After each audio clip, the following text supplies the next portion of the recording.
Circuit Court of Fairfax County is now in session. The Honorable Penny Ascarati presiding. Good morning, Judy. Please seat. All right, good morning. All right, do we have any preliminary matters before we bring the jury out? No, Your Honor. Okay, good.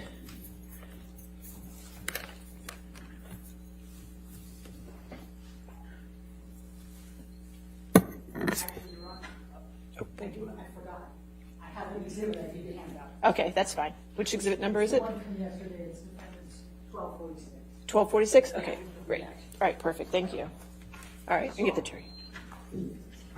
46.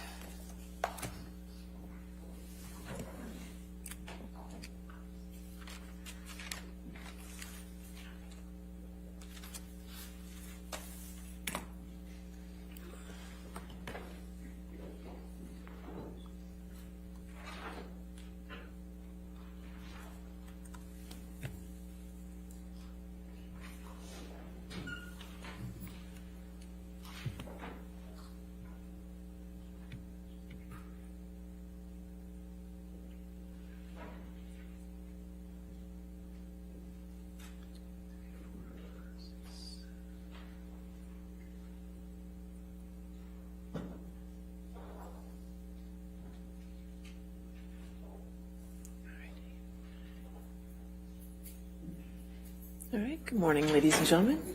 All right, your next witness. Good morning, Your Honor, ladies and gentlemen. Mr. Depp calls Terrence Dougherty, Dougherty,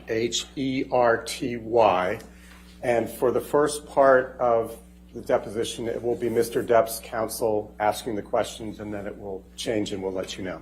Thank you. Thank you.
Your Honor, we have a loaded too, should we maybe try ours?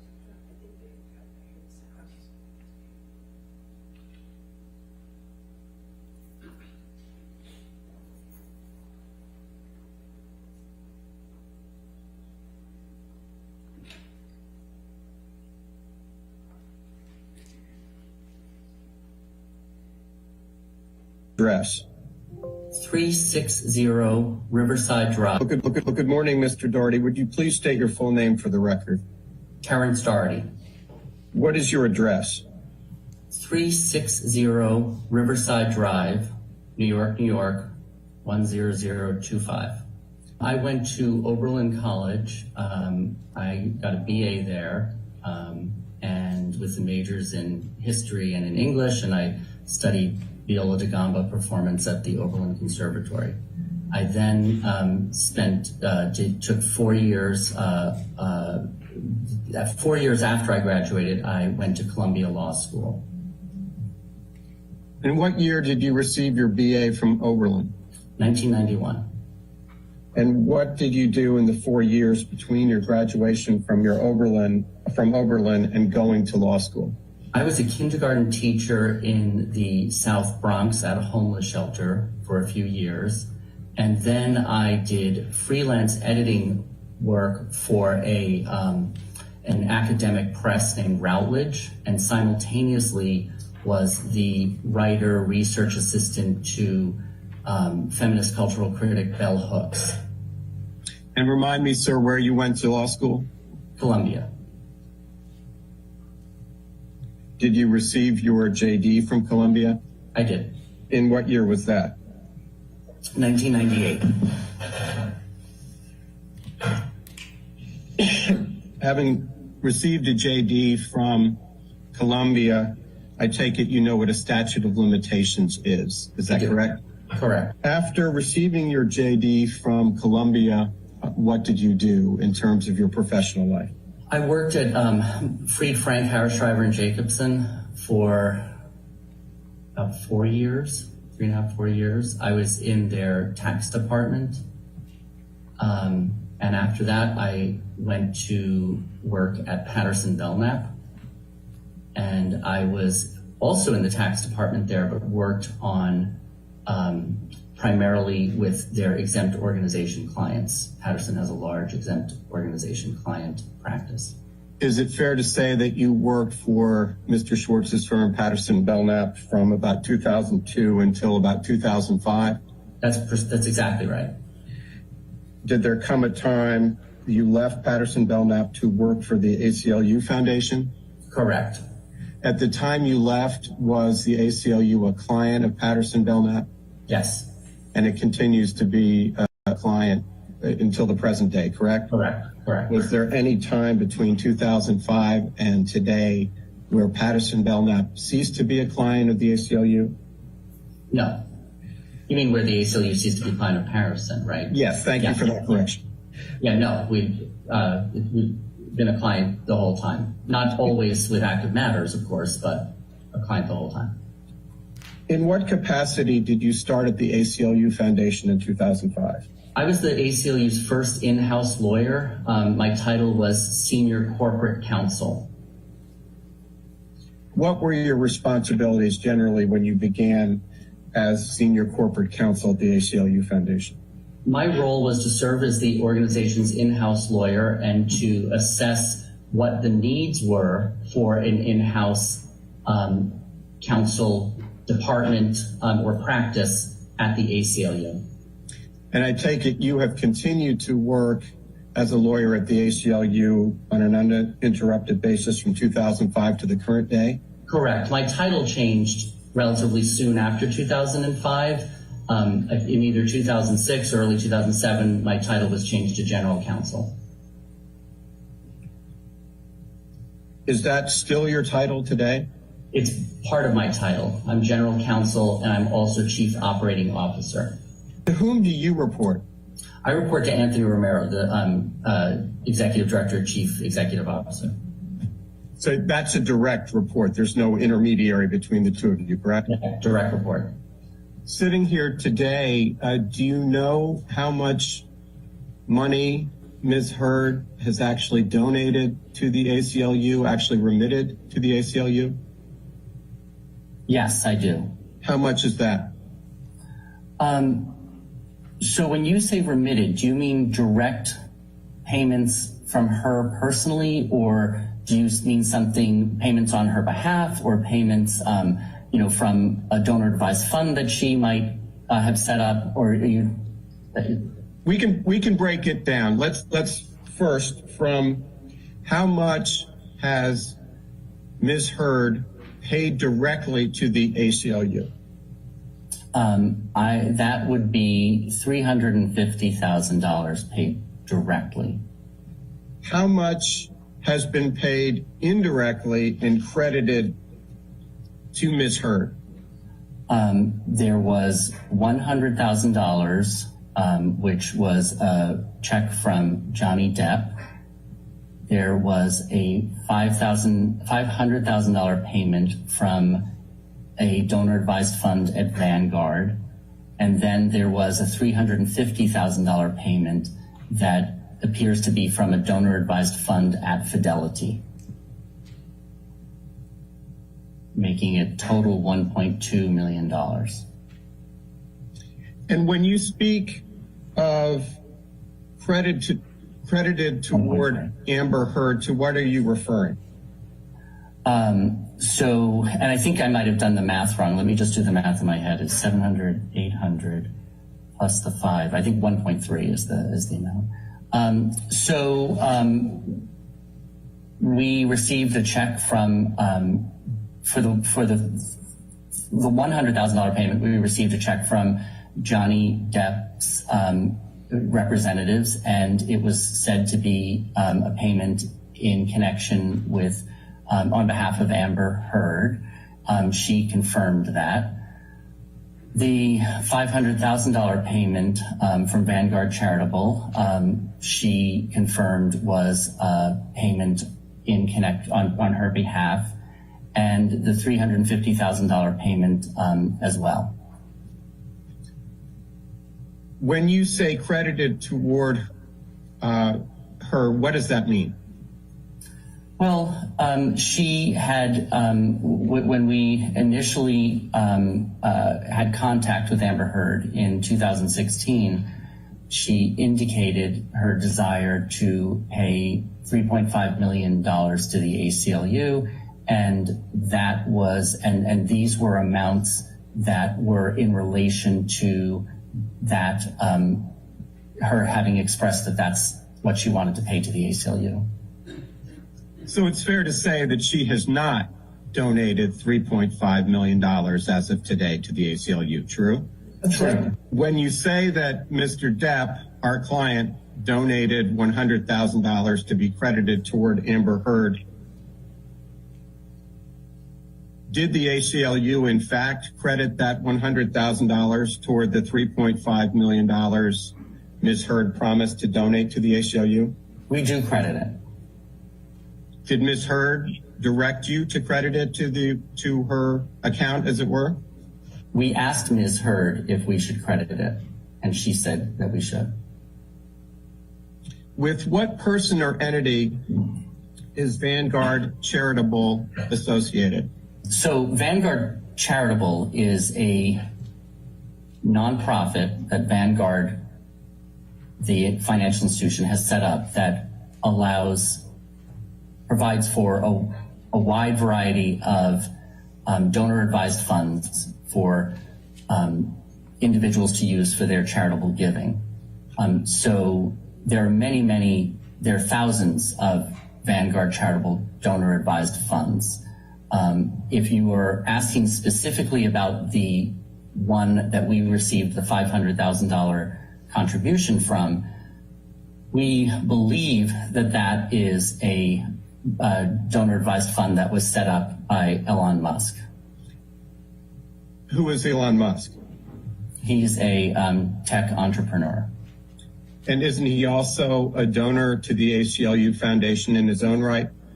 Yes. But it's your testimony that as to the $500,000 that came from Vanguard Charitable, that was associated with Elon Musk, correct? We believe so, but it is not conclusive. Did the ACLU have any communications with Elon Musk about the $500,000 contribution? Yes. And please describe those communications. There is a document that we produced that Elon Musk emails Anthony Romero regarding the $500,000 contribution. What did Ms. Heard tell Mr. Romero or the ACLU about her donation and how much she was going to contribute? There were communications back and forth between the ACLU and Ms. Heard, including a thank you acknowledgement letter that Mr. was sent under Mr. Romero's name to Ms. Heard, thanking her for the $350,000 contribution, noting that it was part of her intention to make a $3.5 million contribution to the ACLU, and Mr. Romero attached to that communication a standard ACLU pledge form and so that was the communication. We were aware very early on that her intention to contribute the $3.5 million to us was half of her $7 million divorce proceedings. I don't recall which specific communication with us gave us that knowledge. What, if any, understanding did the ACLU have prior to the publication of the op-ed about Ms. Heard's plans to dispose of the other half of the $7 million settlement, or the other $3.5 million? Yes, we understood that the other $3.5 million, the other half, was going to a children's hospital in Los Angeles. When did the first donation, the $350,000 from Ms. Heard, actually arrive at the ACLU? It was very soon after the communication between Elon Musk and Anthony, and I believe that it was that communication was in August of 2016, and it was shortly thereafter. Please describe your conversations with Ms. Weitz. I asked Ms. Weitz whether it was her decision to ask Ms. Heard to be an ACLU ambassador, and she indicated that it was. I asked Ms. Weitz to describe what are the criteria for, sorry, a calendar thing popped up. What are the criteria for asking for becoming an ACLU ambassador? And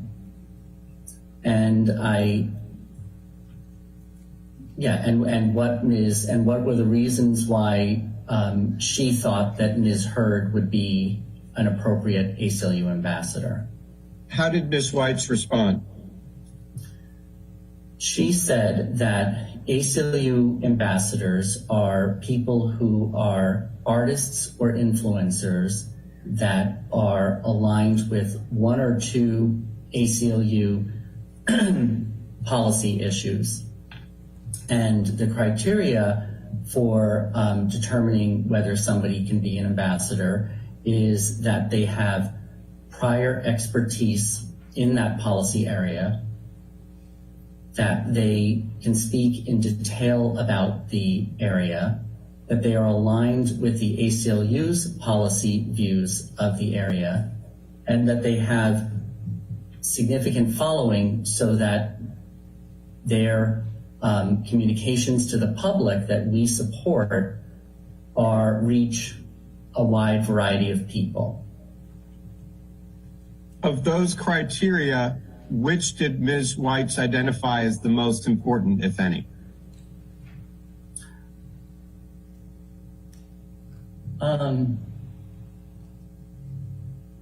don't think there's any that she did not identify any as the most important. What, if anything, did Ms. Weitz tell you about Ms. Heard's expertise in women's rights?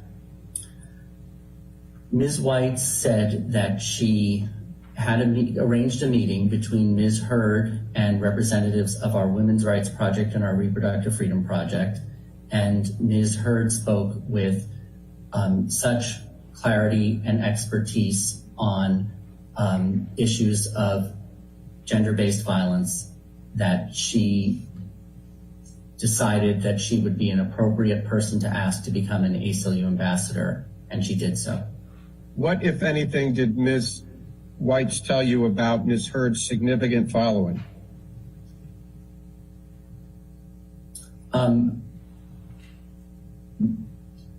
Ms. Weitz said that she looked at Ms. Heard's social media.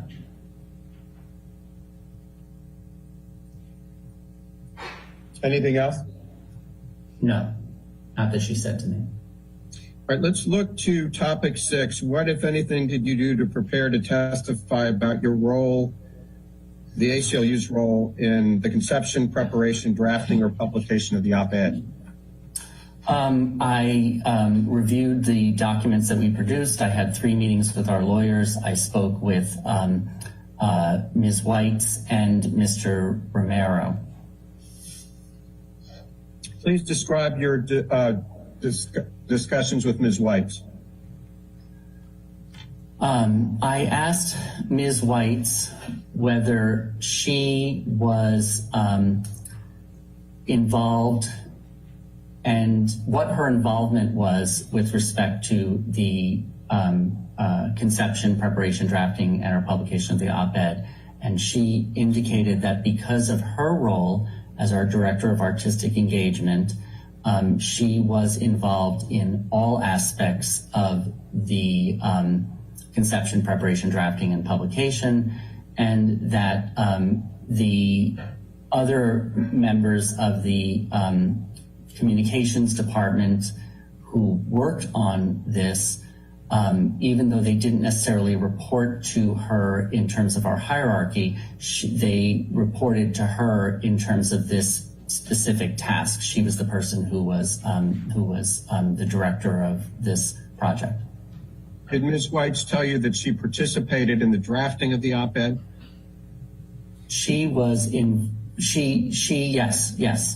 Yes. Other than Ms. Weitz, were there any other lawyers at the ACLU involved in the drafting of the op-ed? Ms. Weitz is not a lawyer. So were there lawyers involved in the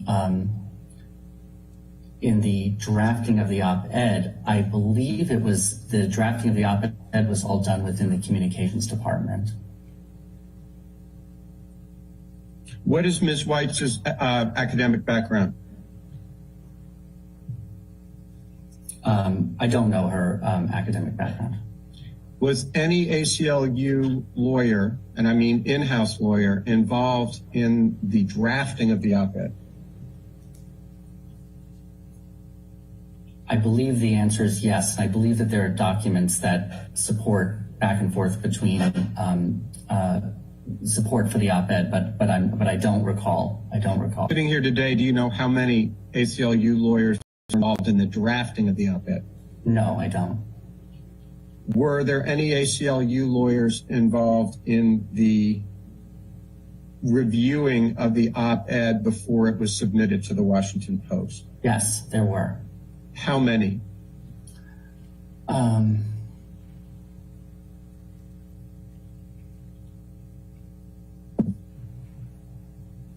think there were 4. Were you one of the 4? No, I was not one of the 4. And to be clear, when what I was referring to were people in our legal department who are experts on women's rights issues. There was nobody from neither I nor anybody on my in-house counsel team was involved in the drafting of the op-ed or the review of the op-ed. Why not? We were not involved. We were not brought into the loop. I don't know why. Is it fair to say that the ACLU didn't think there were any potential legal implications to the ACLU involved in the publication of the op-ed?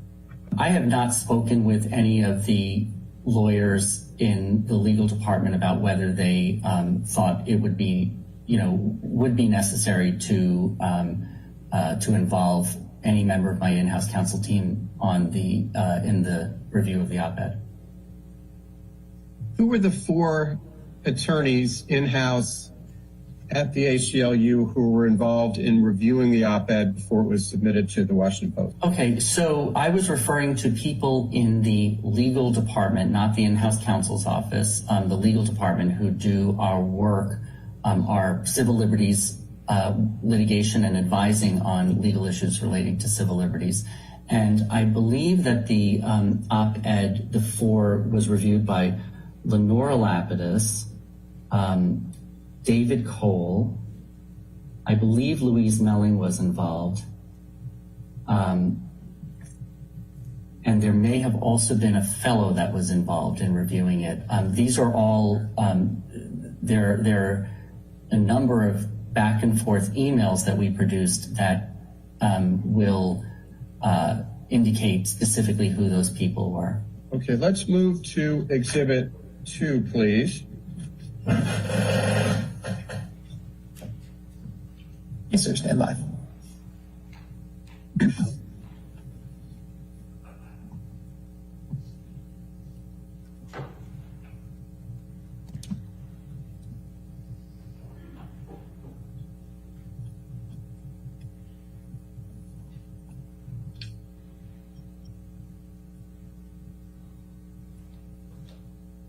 Mr. Doherty, have you ever seen this document before?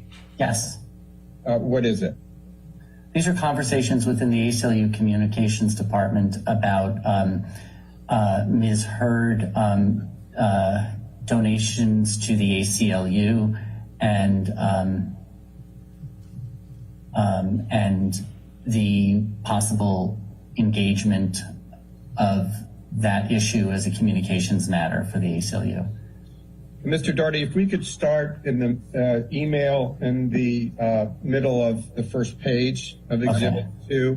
The middle of the first page. Okay, go ahead. Yes. Who is Stacy Sullivan? Stacy Sullivan was a senior person in our communications department. Is she still at the ACLU? No. When did she leave?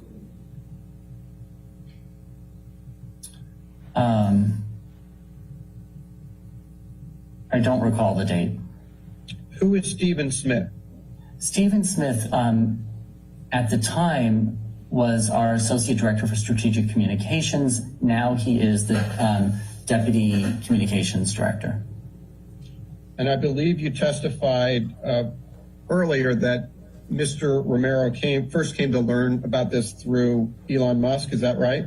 Correct. Tell us exactly who ACLU Media is. You said it's an email account that is monitored by members of the communication staff so that when media inquiries come in, rather than them going to a specific individual in the communications department who could be working on something else or on leave, it goes to a central email account that is then monitored and emails within it are directed to the appropriate people. Who's Sandra? I assume that is Sandra Park, who is a lawyer in our Women's Rights Project. Was Ms. Park involved in the op-ed in any way, either reviewing or approving? I believe she was. And that coverage is good for the ACLU, correct? Yes. And the press coverage, among other things, enabled the ACLU to promote its work helping victims of domestic violence, correct? Correct. Specifically, how does the ACLU record donations? We record donations in our donor database. It's referred in the trade as a CRM, a constituent record management system. And at this time, our CRM was a company called PIDI. At this point, our CRM is with Salesforce. Is there anyone at the ACLU who interacts or who interacted with PIDI? There are many members of our development department that interacted with PIDI with respect to the functioning support of that system and the vendor relationship. And I'm not sure if you're asking this, but then there are a number of people in the development department who can input donor information into this database. I don't see them as having interaction with PIDI, but it's with our database. What type of information is input? It's very broad. The names, address, contact information, donations, prior history with donations, issues that they are particularly interested in. It's also differs depending on the nature of the donor. If somebody gives a $50 annual donation, that is recorded. If somebody is a $3 million a year donor to the ACLU, a different level of information is recorded in the system. If someone makes a donation on behalf of another person or to be credited to another person, how is that recorded by the ACLU? It is reported as such, as relating to, but there's many different ways that could somebody could give on behalf of somebody else. People can make a gift in honor of somebody else. People can make a gift in order to fulfill someone else's pledge. People can make a gift. A donor may help bring another donor to the ACLU. All of that information is recorded in our systems. Can a donor earmark his or her donation for a particular purpose? Absolutely. After Ms. Heard announced her donation to the ACLU, what specifically did the ACLU do to document that donation? Well, we sent out a note to Amber thanking her for the donation. That is likely the contribution acknowledgement letter that Mimi is referring to. And that information was kept in our files. And the information regarding Ms. Heard was recorded in our Salesforce, or at the time, PIDI database. At the time the ACLU sent Ms. Heard the acknowledgement letter, was it the ACLU's expectation that the $3.5 million would be paid by Ms. Heard in all at once in a lump sum?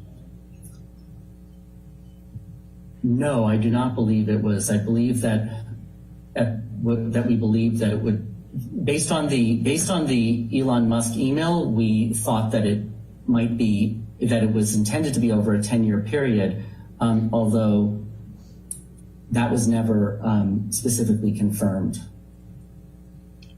Well, that's interesting. What email are you referring to? I believe that the first email from Elon Musk to Anthony Romero said that it was over a 10-year period.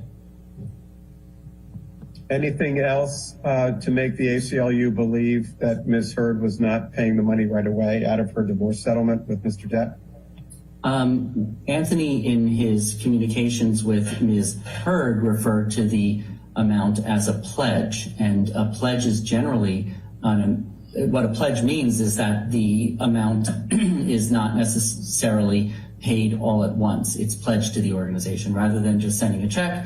There's some kind of varying levels of commitment made to give amounts over a period of time, which is,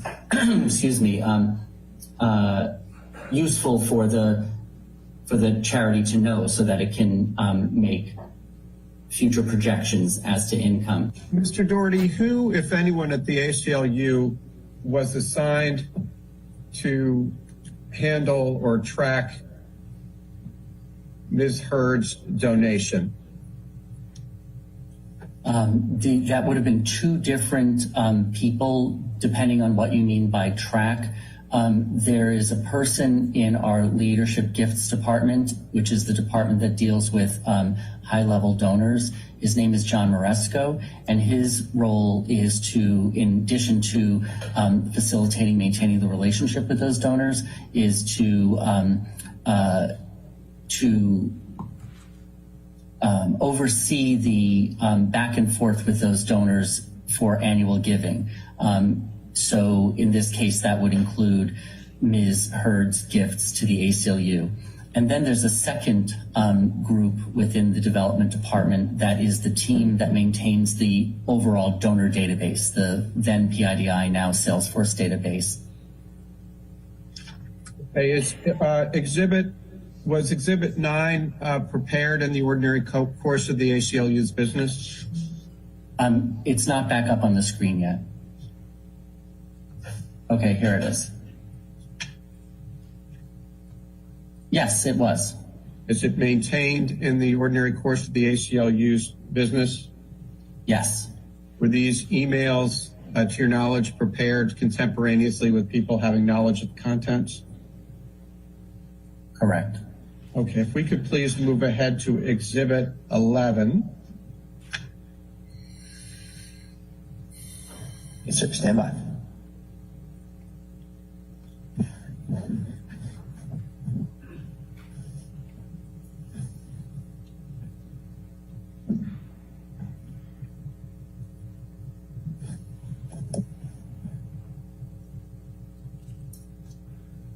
Okay, I see it. Mr. Doherty, you've ever seen this document before? I have. Is this one of the documents that you reviewed in preparation for your deposition today? Yes. Was this prepared in the ordinary course of the ACLU's business? Yes. Was it maintained in the ordinary course of the ACLU's business? Yes.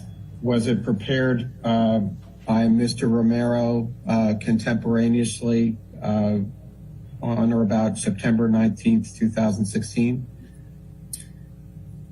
It was prepared by someone in our development department who I believe to be Mimi Clara, but yes, to the rest of your question. Mr. Romero have knowledge of the contents of this letter that he signed? Yes. So he states to Ms. Heard, thank you for your wonderful gift of $350,000 to the ACLU, the first installment of your very generous pledge of $3.5 million. You see that? Yes. So as of September 9th, 2016, Ms. Heard had actually donated only $350,000, correct? Correct. Now, if you would please turn to the next page. I believe you referred to this before, but if you could just clear it up for the record. Have you ever seen this page before? And it's called Pledge Form, Page number ACLU 3033. Yes, I have. What is it? This is a document that is used, well, in the generic document is one that is used regularly by the development department. This one in particular is branded in connection with our 100th year anniversary, but that's just a branding thing. What the form is a form for people who are making pledges to the ACLU to document that that promise in a form like this. When a form like this is filled out, we see that as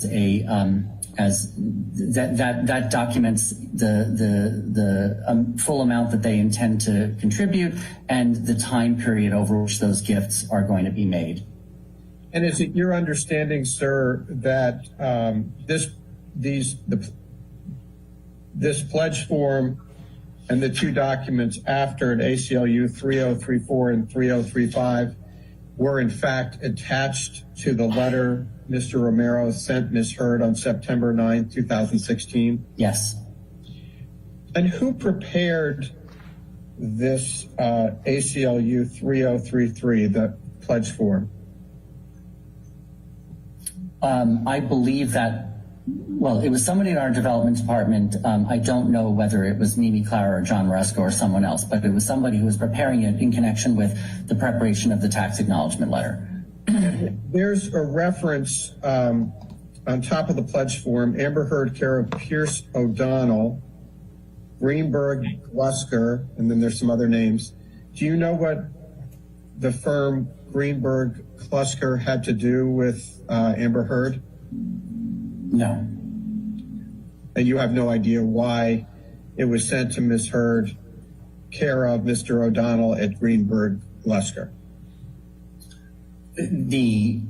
I expect that it is the case that many of our significant donors have representatives that we work directly with on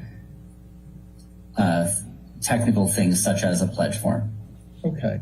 And directing your attention to the next page that was attached to Mr. Romero's letter, it also says pledge form, but it has some columns. Yes. Is it fair to say that this is a proposed schedule for payment of the remaining $3.5 million donation? That is what it is. And do you know that who came up with this proposed schedule? I don't know who prepared this form and don't know who told the person who prepared this form to do the gift payment schedule in this way. Do you see at the bottom of that page, ACLU 3034, part of Exhibit 11, that there is a signature line? Correct. Yes, I do. Did Ms. Hurd ever sign this pledge schedule? No. Did anyone at Greenberg Glusker or anyone else on behalf of Ms. Hurd ever sign this form? No. Why not? I don't know the answer. Did Ms. Hurd ever agree to any schedule for the payment of her $3.5 million donation? There are documents that we produced that point to Ms. Hurd being aware of this as a multi-year commitment, including the Elon Musk email to Anthony and back and forth between Anthony and Amber on an annual basis about her, about this gift. My question was actually a simple one. Did Ms. Hurd ever agree to any schedule for the payment of the remainder of the $3.5 million donation? I don't recall her having seeing anything where she agreed to a 10-year schedule like this. Let's go now, please, back to Exhibit 10.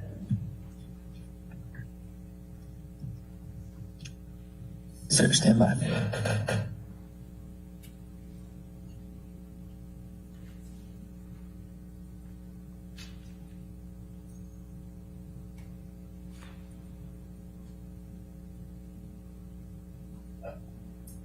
Okay. Mr. Doherty, have you ever seen this exhibit, Exhibit 10, before? I have. What is it? This is an email exchange that includes Anthony Romero, our Director of Development, Mark Weir, the Executive Director of our Southern California affiliate, which encompasses LA, and me, regarding the check that we received from Johnny Depp's representatives in the amount of $100,000. Was Exhibit 10 prepared in the ordinary course of the ACLU's business? Yes. Was it maintained by the ACLU in the ordinary course of its business? Yes. Were these emails prepared contemporaneously by people having knowledge of the content? Yes. Okay, let's move, please, to the second page of the exhibit. The email from Hector Villagra to Anthony Romero, dated August 25, 2016 at 12:44 p.m. Do you see that? 12. At the bottom of this page. At the bottom of this page? Yeah. Okay, sorry. Yep, 1244. Yes. Mm-hmm. Is Anthony Romero? Yes. And who is Hector Villagra? Hector is the executive director of the ACLU of Southern California.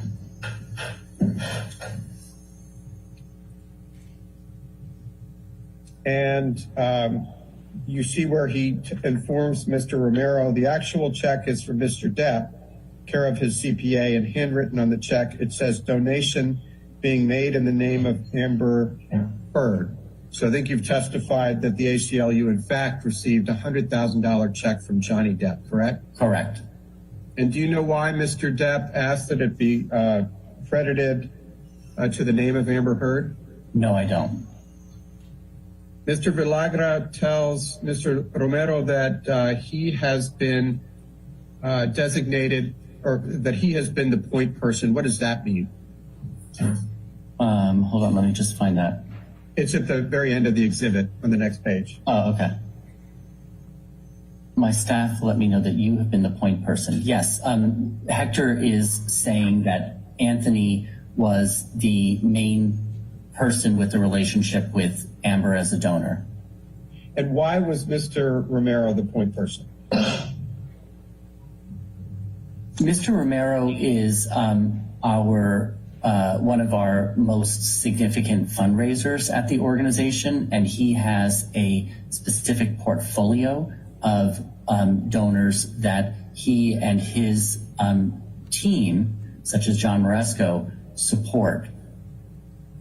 And do you see, going back to the second page of the exhibit, Mr. Romero's response to Mr. Villagra, copied to Mark Weir that same day, or strike that on August 25th? Do you see that? I do.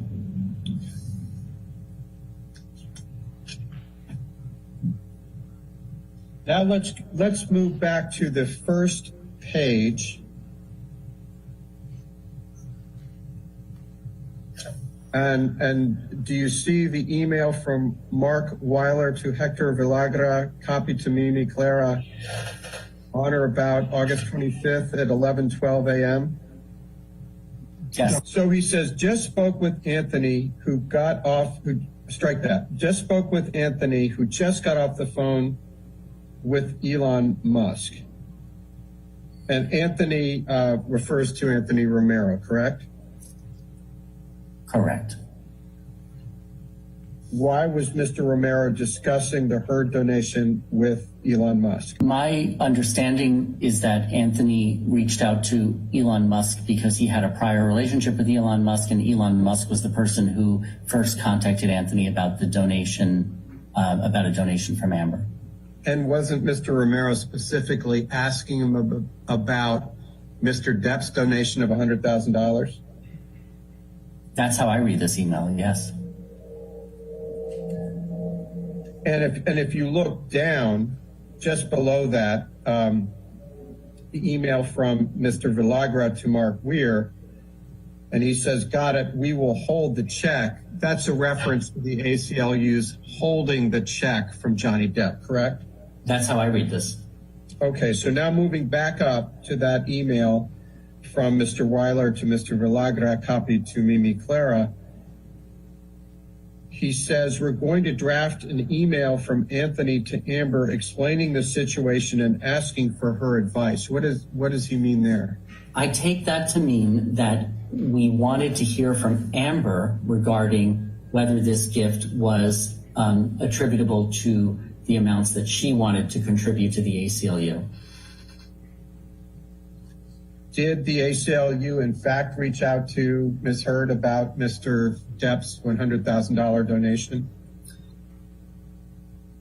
Yes, there are documents that we produced that show a back and forth on that point between Anthony and Ms. Heard.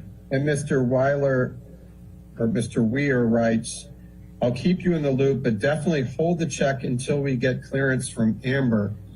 Why would the ACLU need clearance from Amber Heard before it accepted a $100,000 donation from Johnny Depp?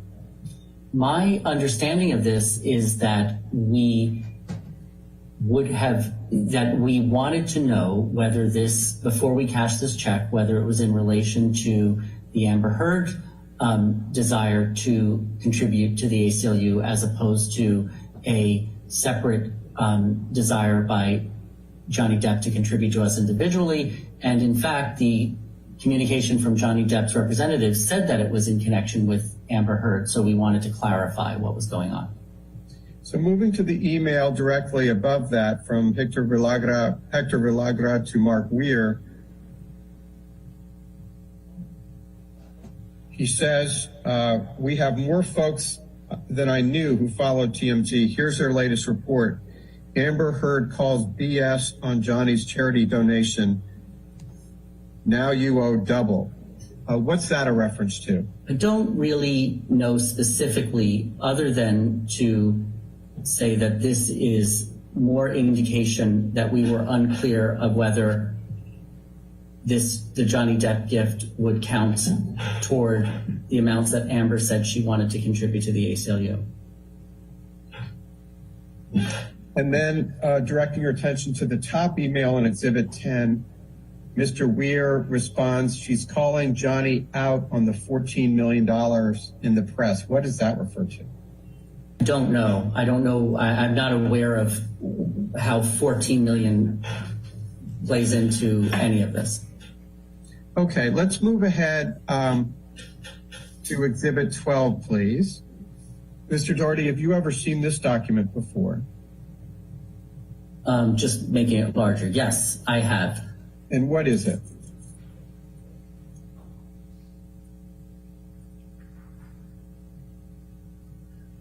This is Amber confirming that we can cash Mr. Depp's check. And did Ms. Heard, in fact, send this to Mr. Romero on or about October 17th, 2016? Yes. And is this a document that was created in the was maintained in the ordinary course of the ACLU's business? Yes.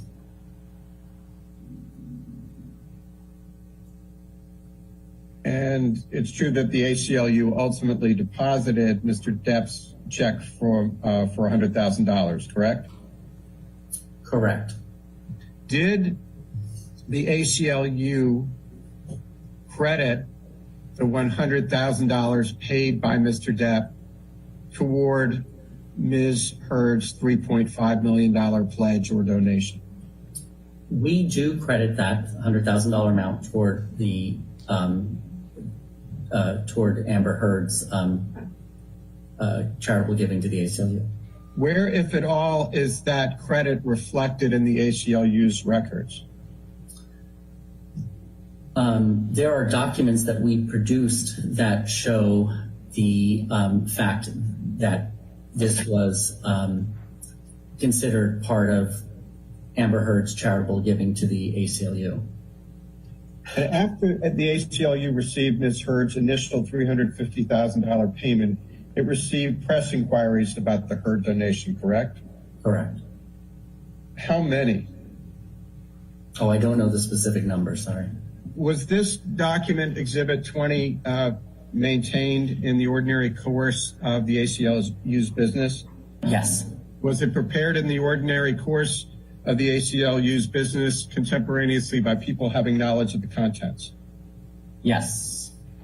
On what date was Ms. Heard appointed an ACLU ambassador? It was in October of 2018. Okay, let's move ahead, please, to Exhibit 22. Did the ACLU ever issue a press release regarding the Vanguard $500,000 contribution? I don't believe we ever issued a press release in 2017 regarding Amber Heard's donations to the ACLU. Why not? We received an email from Amber that is in the documents that says that we don't need to do this. We shouldn't do this press release. Let's go to 24, please.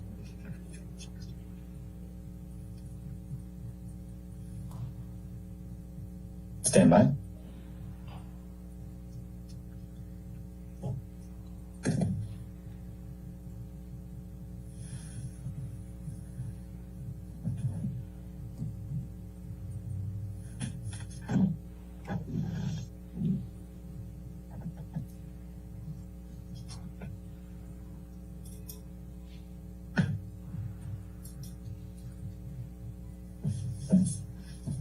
Mr. Doherty, have you ever seen this document, Exhibit 24, before?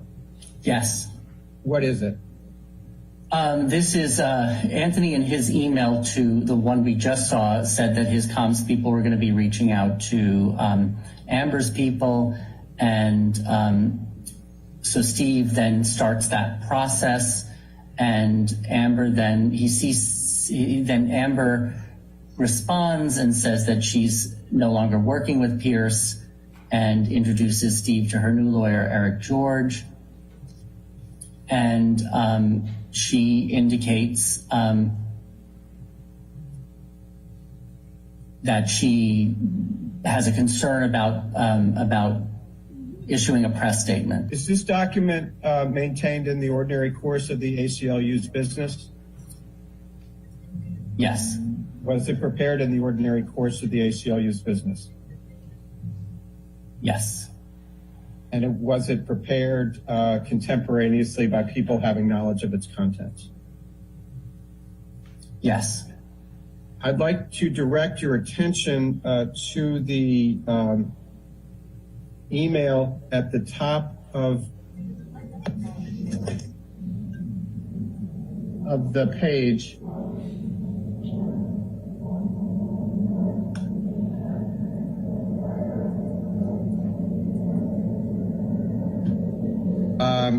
You see the email at the top of the page from Ms. Hurd to Jody Gottlieb and others, dated July 6, 2017? I do. Have you ever seen this document before? Yes. What is it?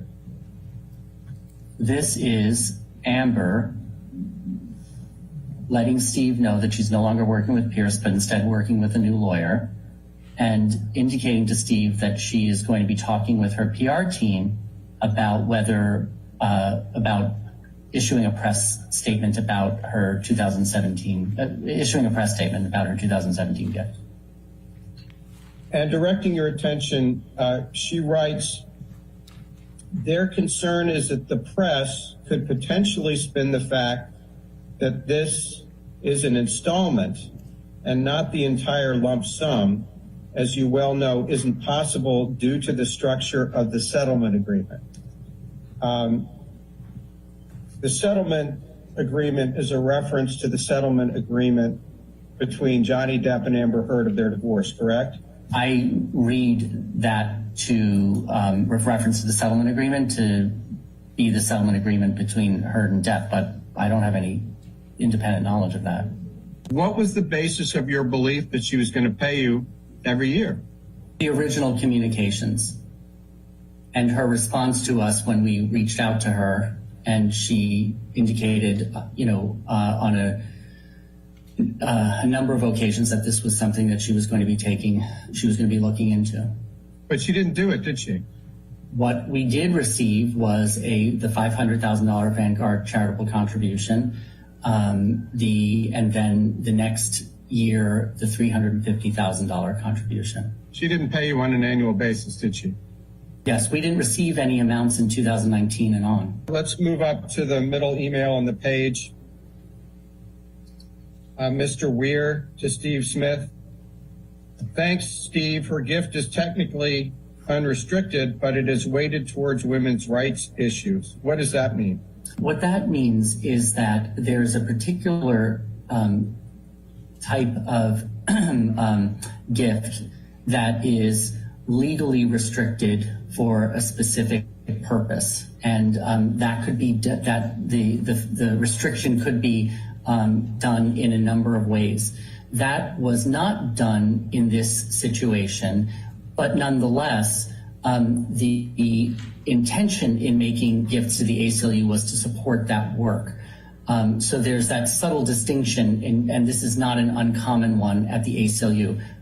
After the Vanguard payment of $500,000 in July 2017, what, if any, payments did Ms. Heard make to the ACLU?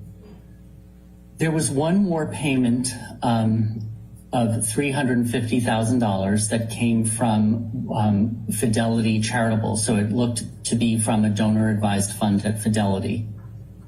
And when was that donor-advised Fidelity payment made? In 2018. So that... Go ahead. Sorry. Go ahead. Oh, we have a document that we produced that shows the contributions that we've received from Fidelity Charitable and the timing for each of those. One of which includes includes the Amber Heard 350. Okay, if we could please move to Exhibit 39. Yes, sir. Stand by. I'm showing you what's been marked as Exhibit 39. Have you ever seen this document before? Hold on, can we get the bait stamp number, please? It is 3037 ACLU. Thank you. You're welcome. I'm directing your attention to the penultimate entry on that page. Yes, There appears to be a reference. Well, first of all, have you ever seen this document before? I have. And what is it? This is a document that we created that lists the contributions made to the ACLU on a specific date, December 11, 2018, that came from the online at Fidelity Charitable account. And is this document maintained in the ordinary course of the ACLU's business? The information in this is maintained in the ordinary course of this business. We created this document in response to the discovery requests. And does it truthfully and accurately reflect the donations made to the ACLU online on or about December 11th, 2018? I believe that it does. It is a document that I believe our development department pulled information from Salesforce, our current CRM, into an Excel, and that's what this is. So directing your attention to the penultimate entry on this page said $350,000 designation, donation from Amber Heard. Mm-hmm. What does that refer to? What that refers to is that since the giving account are the names of the Fidelity Charitable Donor Advised Funds, which is the column in the right, this one is designated as anonymous, meaning that the person who set up the donor advised fund, in this case, I believe Amber, wanted it to be an anonymous donor advised fund. So that it would be within her discretion to decide which gifts were that she recommended were her recommendations or not. And so we put into this special purpose category, we marked that this was a donation from Amber Heard, meaning a recommendation from her to make a contribution from her donor advised fund. So this is an anonymous donation for someone in Amber Heard's name, correct? It is anonymous to when this donor advised fund was set up, it was determined that that the gifts would presumptively be anonymous unless she were to recommend to state otherwise. And did she ever state otherwise? We believed that this was that she indicated that this was her $350,000 gift, and that's why we put into the column that this was a donation recommended by her from her donor advised fund. The money did not come from her, correct? The money went from her to her donor advised fund, and then she recommended that the funds be paid from Fidelity to us. So the amount that $350 we received did not come from her directly. It came from what we believe to be her donor advised fund at Fidelity that she set up. What basis, other than Ms. Heard's telling you, does the ACLU have for the proposition that Ms. Heard paid the money to Fidelity before it came and was given to the ACLU? What we have is what she told us, which is how donor advised funds that are anonymous work. The only thing that we legally needed to know was that this came from the Fidelity charitable, and that's the kind of reporting that we would do on this. For example, if we were reporting on this gift in our tax filings or anything like that, we then, our donors who have donor advised funds, they then let us know that they made that recommendation, and we then credit it to them as being associated with their giving to us in our CRM. Well, Mr. Doherty, I didn't ask you what the ACLU was legally required to do. I asked you what, if anything, the ACLU did to investigate whether, in fact, Ms. Heard provided the funds to Fidelity. And your answer is nothing, right? I don't believe there was anything else. I don't know what else we would have gotten. So, just so the record is clear, the ACLU relied only on Ms. Heard, that she was the ultimate source of the Fidelity funds, correct? Yes. Because you've already testified that Ms. Heard was not the original source of the funds for the $500,000 Vanguard contribution, correct? We received that $500,000 from Vanguard, their 501c3, not from any other person. Right, but Vanguard was associated with Mr. Musk, true? We believe that to be the case, yes. Okay. So after this December 2018 donation, has Ms. Heard made any donations directly or indirectly to the ACLU? No, those are the four contributions, the four that we've discussed. Well, we're almost 3 years since her last contribution. What, if any, efforts has the ACLU made to get Amber Heard to pay? We reached out to Ms. Heard. We reached out to Ms. Heard starting in 2019 for the next installment of her giving, and we learned that she was having financial difficulties.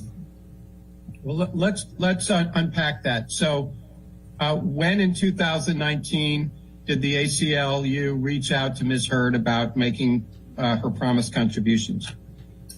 I don't recall the date, but there is a document that we produced that was an email from Anthony to Amber about this in 2019. Okay, let's move ahead to Exhibit 67, please. Have you seen these documents, these attachments before? Yes, I've seen these. Okay, and we'll just go through them one by one if you don't mind. Sure. If you look at Bates number 4673, it says $350,000, December 11th, 2018. What is that? I believe this tracks with the Excel spreadsheet that we looked at just a few moments ago that talks about online giving through the Fidelity Charitable Fund. And whereas the prior one listed all of the December 11th, 2018 gifts, this one lists the $350,000 gift from the Amber's donor advised fund. Moving to the next page, it says designation donor from Amber Heard. Do you see that? Yes. What does designation mean? So this was the column in Salesforce that allows us to include additional information about gifts, in particular whether they are restricted in a certain way. And so that's why the term designation is used. And here, I think we filled into that designation field the information that we knew to be the case, which was that this was a recommendation from Amber Heard's donor advised fund. Okay, now if you move to the next page, 4675, there's just one word on that, and it's anonymous. Do you know what that means?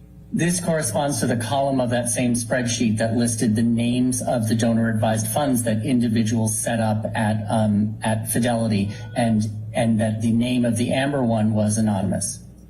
Now, when Ms. Heard made her direct payment, her first contribution of $350,000, that was not designated as anonymous, wasn't it? Was it? That was not a gift from a donor-advised fund, so there weren't those columns for us to fill out. It was just a gift to the ACLU. And I do believe that in Anthony's acknowledgement letter to that included the pledge form that wasn't signed. He included a question about anonymity and whether we could list her as a donor in our annual report. So that was our first connection with her. So, we weren't sure whether her giving would be anonymous or not. Well, the first donation wasn't anonymous, correct? No, because it was not anonymous. But what I'm saying here is that this is the name. I believe this is the name of her donor advised fund at Fidelity. And the first time she gave us a gift, I think it came right out of her own, banking accounts. Right. And between the time Ms. Heard made her first donation of $350,000 directly, which is attributed directly to her, and the time this anonymous donation comes in, did anybody at the ACLU have any discussion with Ms. Heard as to whether she wanted anonymity? I don't believe she did. Okay, if you could move ahead, please, to page number 4678. Yes. Have you ever seen this document before? Yes. What is it? This is the document that Vanguard Charitable, so Vanguard's 501c3 nonprofit, uses when someone makes a recommendation from a Vanguard Charitable Donor Advised Fund to give an amount to a charity. And they then send this letter saying that they, Vanguard, are giving this amount to the charity. And it describes whether, this is the document that would describe whether or not the donor wants to be anonymous or even wants to indicate to us who they are. And this is the Vanguard contribution about which you testified earlier, correct? Correct.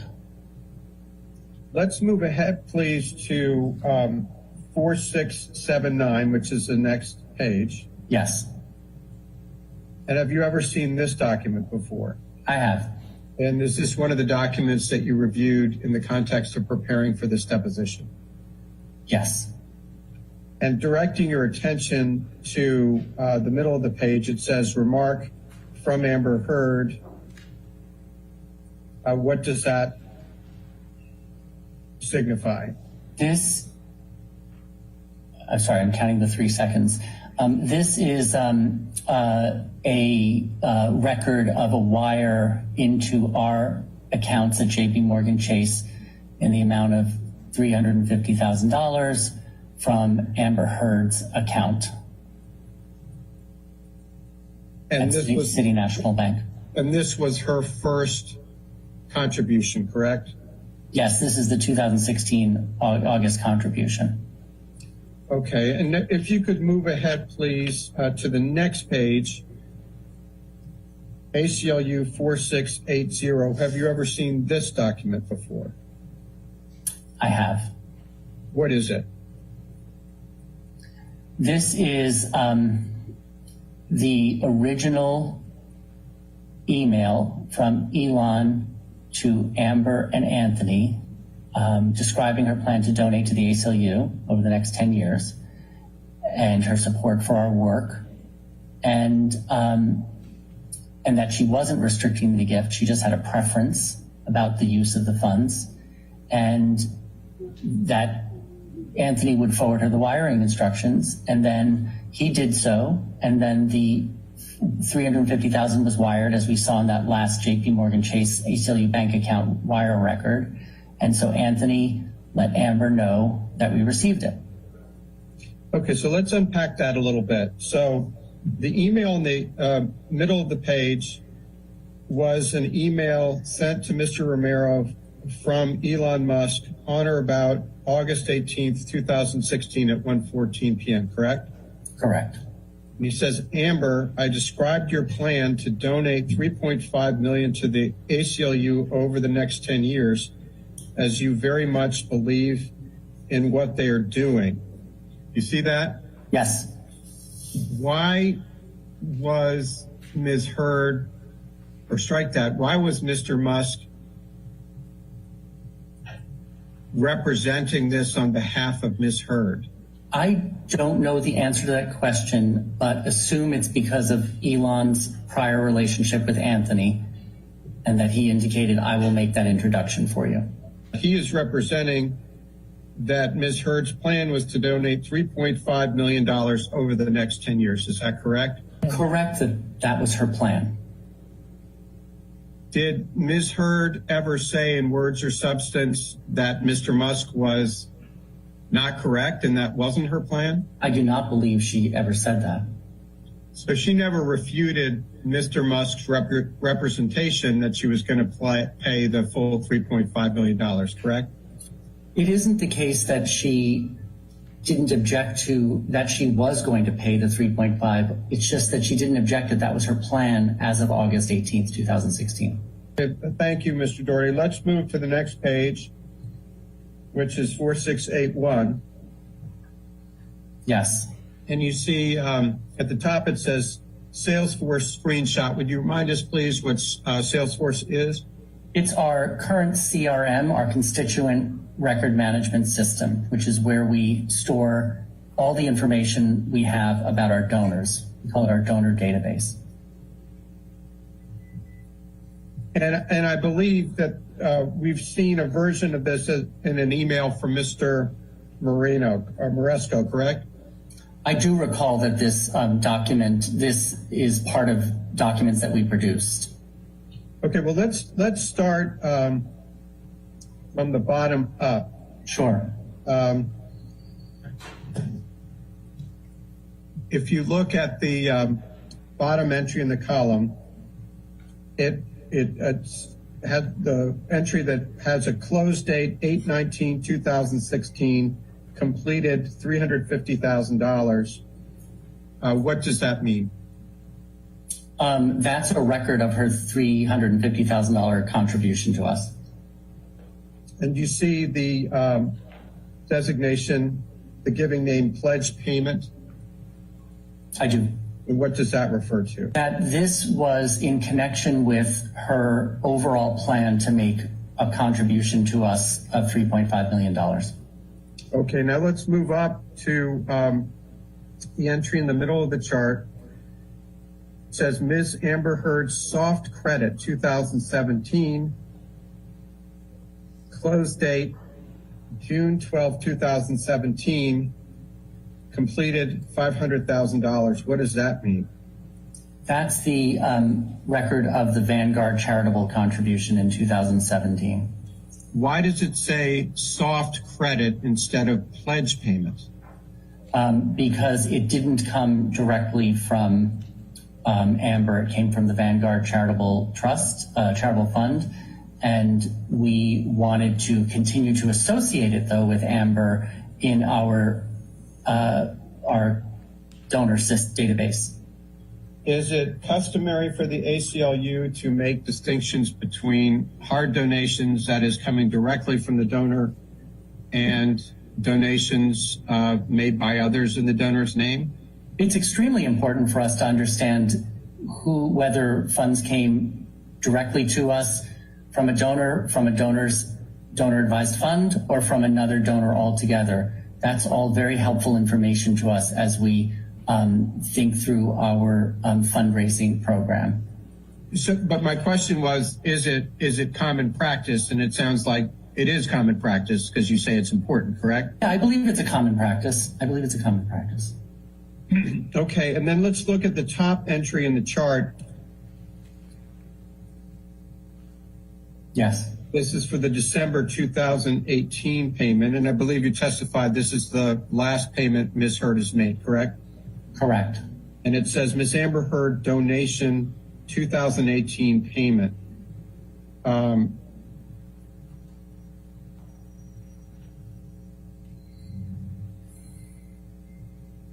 What does this signify?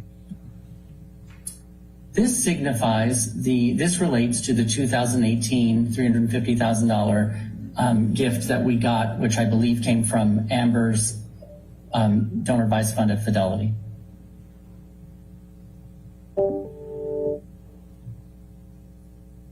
Okay, and let's close this out by looking at 4682. Purports to be an email from Liz Fitzgerald to Jonathan Moresco. Who is Liz Fitzgerald? Liz Fitzgerald's then title was Director of Special Gifts, but her current title is the Director of Development. She's the number 2 in our development department. She reports directly to Mark Weir. And even then, as Director of Special Gifts, she reported directly to Mark Weir.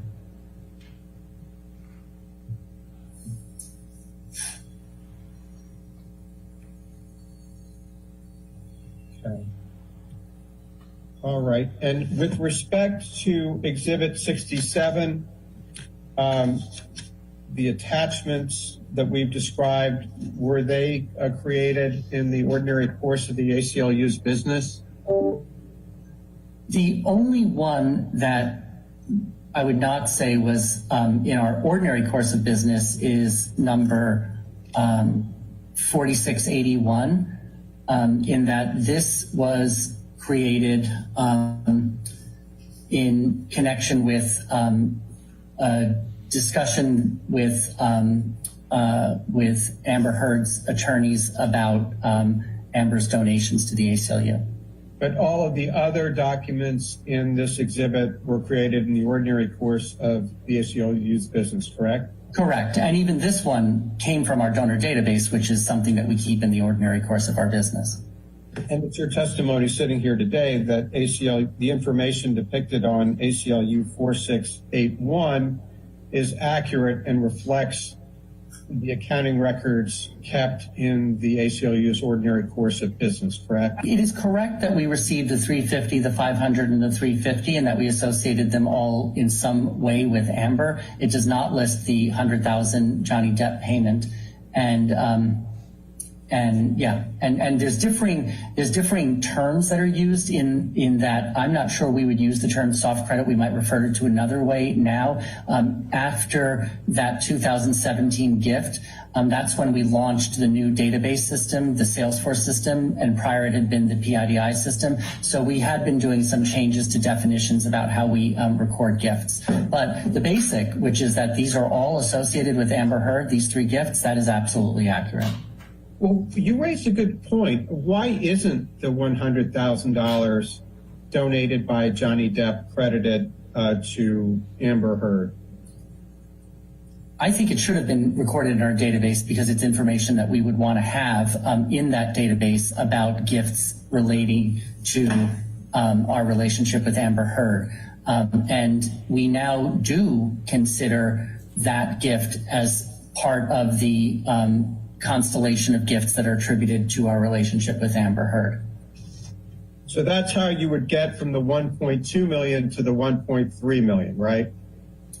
Yes, 700 plus 1 is 800 plus 500 is 1.3, correct.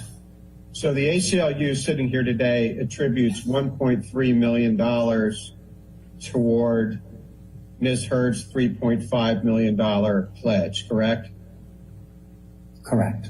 And of that $1.3 million, $100,000 was paid by Johnny Depp, true? Correct. So putting aside 4681, all of the emails prepared by ACLU employees in the course of their ordinary business? Yeah, I'm just reminding myself.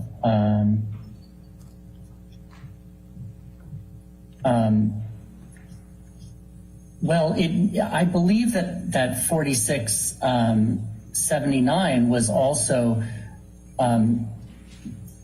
downloaded from our records in relation to this litigation matter. I don't believe that we created this document and had it in a paper file somewhere. But I think we pulled this information, this wiring information. It may be the same wiring information that was looked at the time that the donation was made. So Exhibit 67, it's fair to say, is comprised of ACLU business records kept and maintained in the ordinary course, correct? Correct. Okay.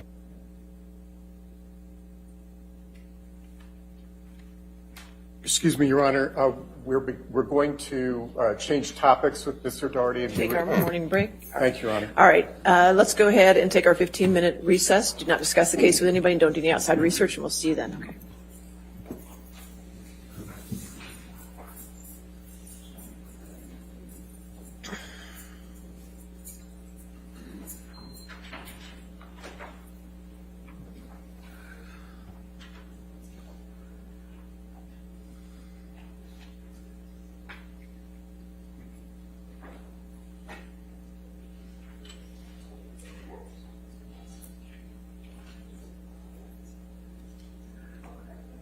All right, let's go ahead and come back and take a break until 11:45, okay? All right, thank you.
All right. Are we ready for the jury? Okay.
All right. If you want to continue.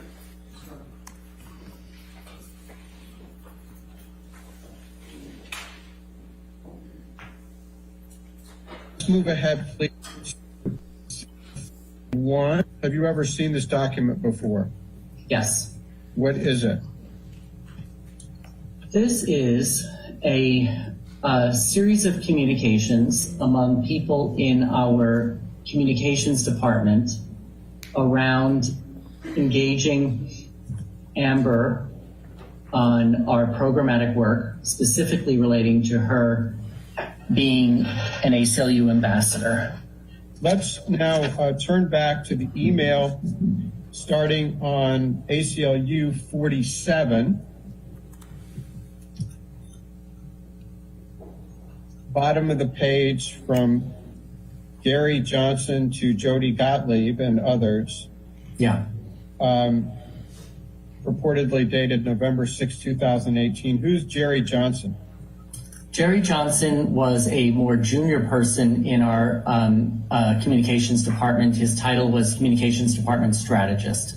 And strategists are often communications department associates that have expertise in and do work in a select number of our issue areas. Okay, he writes, I'd like your and Amber's thoughts on doing an op-ed in which she discusses the ways in which survivors of gender-based violence have been made less safe under the Trump administration and how people can take action. Why was the ACLU recommending that Amber write on that subject? With Amber agreeing to be an ambassador and to work on women's rights issues and in particular issues of gender-based violence, Jerry was coming up with specific things that were of significant policy importance to the ACLU that could be the subject matter of an op-ed written by Amber. Directing your attention a few lines down, he uses the acronym GBV. What does that mean? Gender-based violence. Then further down, he says, if she feels comfortable, she can interweave her personal story, saying how painful it is as a GBV survivor to witness these setbacks. What is the ACLU referring to when it talks about her personal story? There were a number of things that Amber had expressed from her personal story about her having been a survivor of gender-based violence. And so one of the things that we do with ambassadors is we want them to tell authentic stories about our issues in the public, and to the extent that they have any personal direct experiences, for that to be part of their story for the public. So the ACLU was not forcing her to relate her own experience with GBV. It was leaving it up to Ms. Heard's discretion, correct? Correct. And Exhibit 31 was prepared in the ordinary course of the ACLU's business, correct? Correct. And it was maintained in the ordinary course of the ACLU's business, correct? Correct. Okay, let's move to Exhibit 33, please. Mr. Doherty, asking you to please look at Exhibit 33 and ask whether you've ever seen this before. I have. See the email from Robin Schulman to Jessica Weitz dated November 14th at 10:58 a.m.? Yes. Who is Jessica Schulman? Robin Schulman is a person in the communications department who is no longer with us, but who had expertise in issues involving gender issues. Well, you anticipated my next question. Is Robin Schulman still at the ACLU? No. And is she an attorney? I don't know whether she's an attorney. A number of our communications department staff members are, but I don't know. She wasn't working as an attorney. Ms. Schulman is asking Ms. Weitz, what's the status of this situation? What situation was she referring to? The situation is whether we are going to be doing an op-ed with Amber. Okay, and moving up on the page, there's an email from Jerry Johnson who says, quote, Jess had drinks with Amber last night, and it sounds like she was able to confirm with her that we'll be doing the first draft. Mm-hmm. What does that mean? It is often a decision has to be made when we're working with ambassadors or with other people who are speaking to the public, who does the first draft of the document. So it sounds here that Jerry is saying that that from Jess's conversation with Amber, we are moving forward with some kind of an op-ed, and that ACLU communications department staff members would be writing the first draft of it. And Jess refers to Jessica Weitz? Yes. Okay, let's please turn to Exhibit 35, please.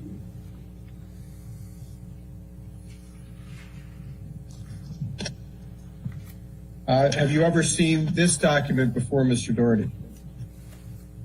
And yes, I have seen this document. Thanks, Michael. I didn't. And what is it? This is a series of communications about the.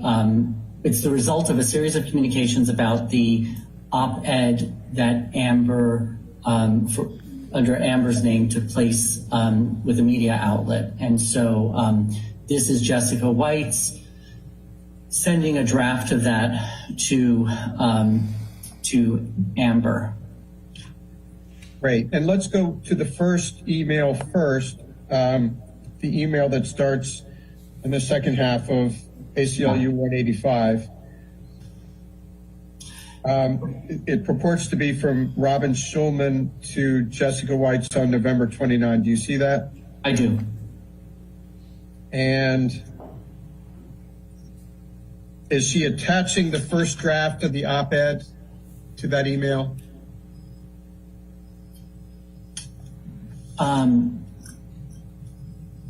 So I assumed that it was not an attachment, but it was just pasted into an email, but I can't tell from this.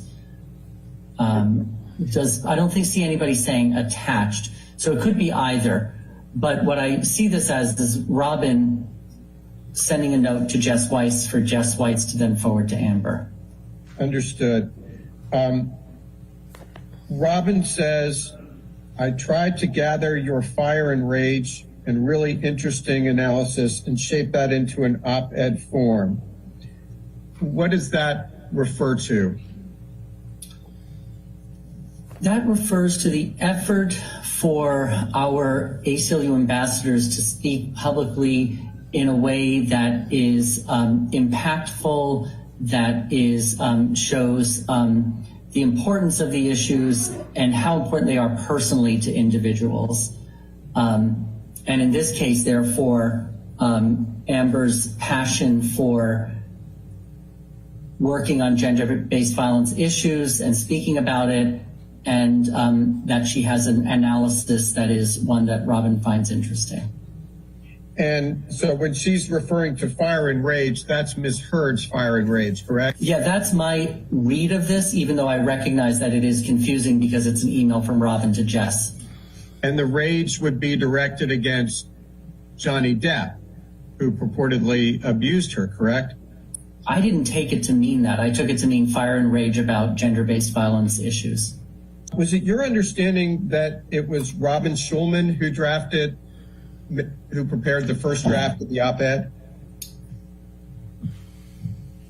Yes. Okay. And Robin says to Jessica, your lawyers should review this for the way I skirted around talking about your marriage. Whose lawyers is she referring to there? I believe these are Amber's regular advisors or who were involved in the review negotiation of the NDA between Amber and Johnny Depp. And then if you look at, direct your attention to the top email from Jessica White's to Amber Heard, she says to Amber, apologies for the delay, but we have needed to pass this through quite a few lawyers. What lawyers did Jessica White's pass the op-ed through? These were lawyers in the Women's Rights Project of the ACLU, plus the director of the Center for Liberty, the deputy legal director of the ACLU who runs the Center for Liberty, within which is the Women's Rights Project, and even the legal director of the ACLU who runs the whole legal department, our programmatic litigation work on behalf of civil liberties, David Cole. But it never got to your level, correct? Well, David Cole is at my level, just to be clear. He also reports to the executive director, but it never got to me or anybody on my team. No one asked you to review the first draft of the op-ed? No. Did anybody ever ask you to review any drafts of the op-ed, including the final draft that was published in the Washington Post? No. She says, I want to make sure nothing was said in here that puts you in jeopardy with your NDA. What does that refer to? The non-disclosure agreement that was entered into between Depp and Heard in connection with the dissolution of their marriage and the settlement agreement. Okay, and is this a document that was prepared in the ordinary course of the ACLU's business? Yes. Was it kept in the ordinary course of the ACLU's business? Yes. All right, let's move please to Exhibit 37. Have you ever seen Exhibit 37 before? Yes. What is it?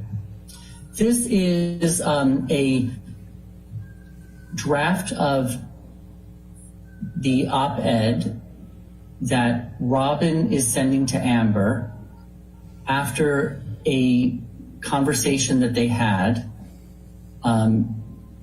to discuss the issues in the op-ed, and in particular, to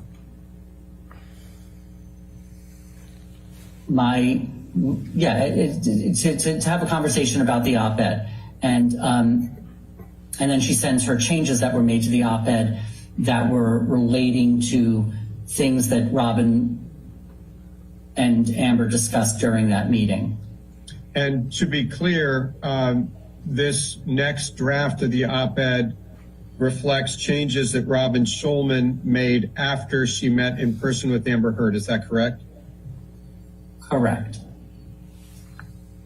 What did Ms. Schulman and Ms. Heard discuss during their in-person meeting? My understanding is that they discussed some of the personal experiences that Amber Heard has had that Robin used to incorporate into the op-ed. And isn't it true that Ms. Heard's advisors initially revised the draft to remove any reference to Ms. Heard's marriage or divorce? I recall a number of email communications back and forth among ACLU personnel and Ms. Heard's attorneys where they were suggesting edits to the op-ed relating to matters covered in the NDA. And then is it also true that there were some at the ACLU who expressed their belief that excising those references to her marriage and divorce from Johnny Depp made the op-ed less impactful, correct? It is correct. That is correct.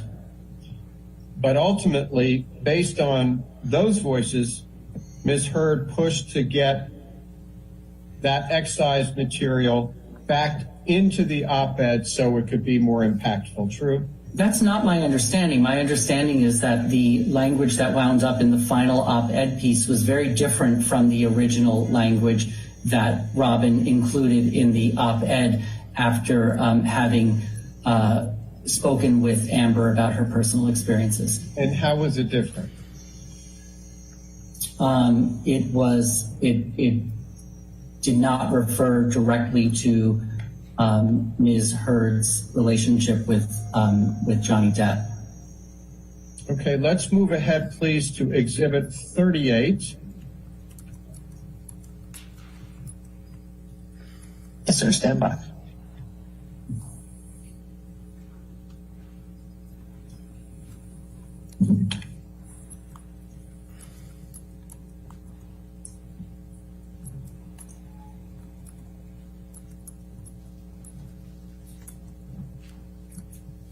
Mr. Doherty, have you ever seen this document before?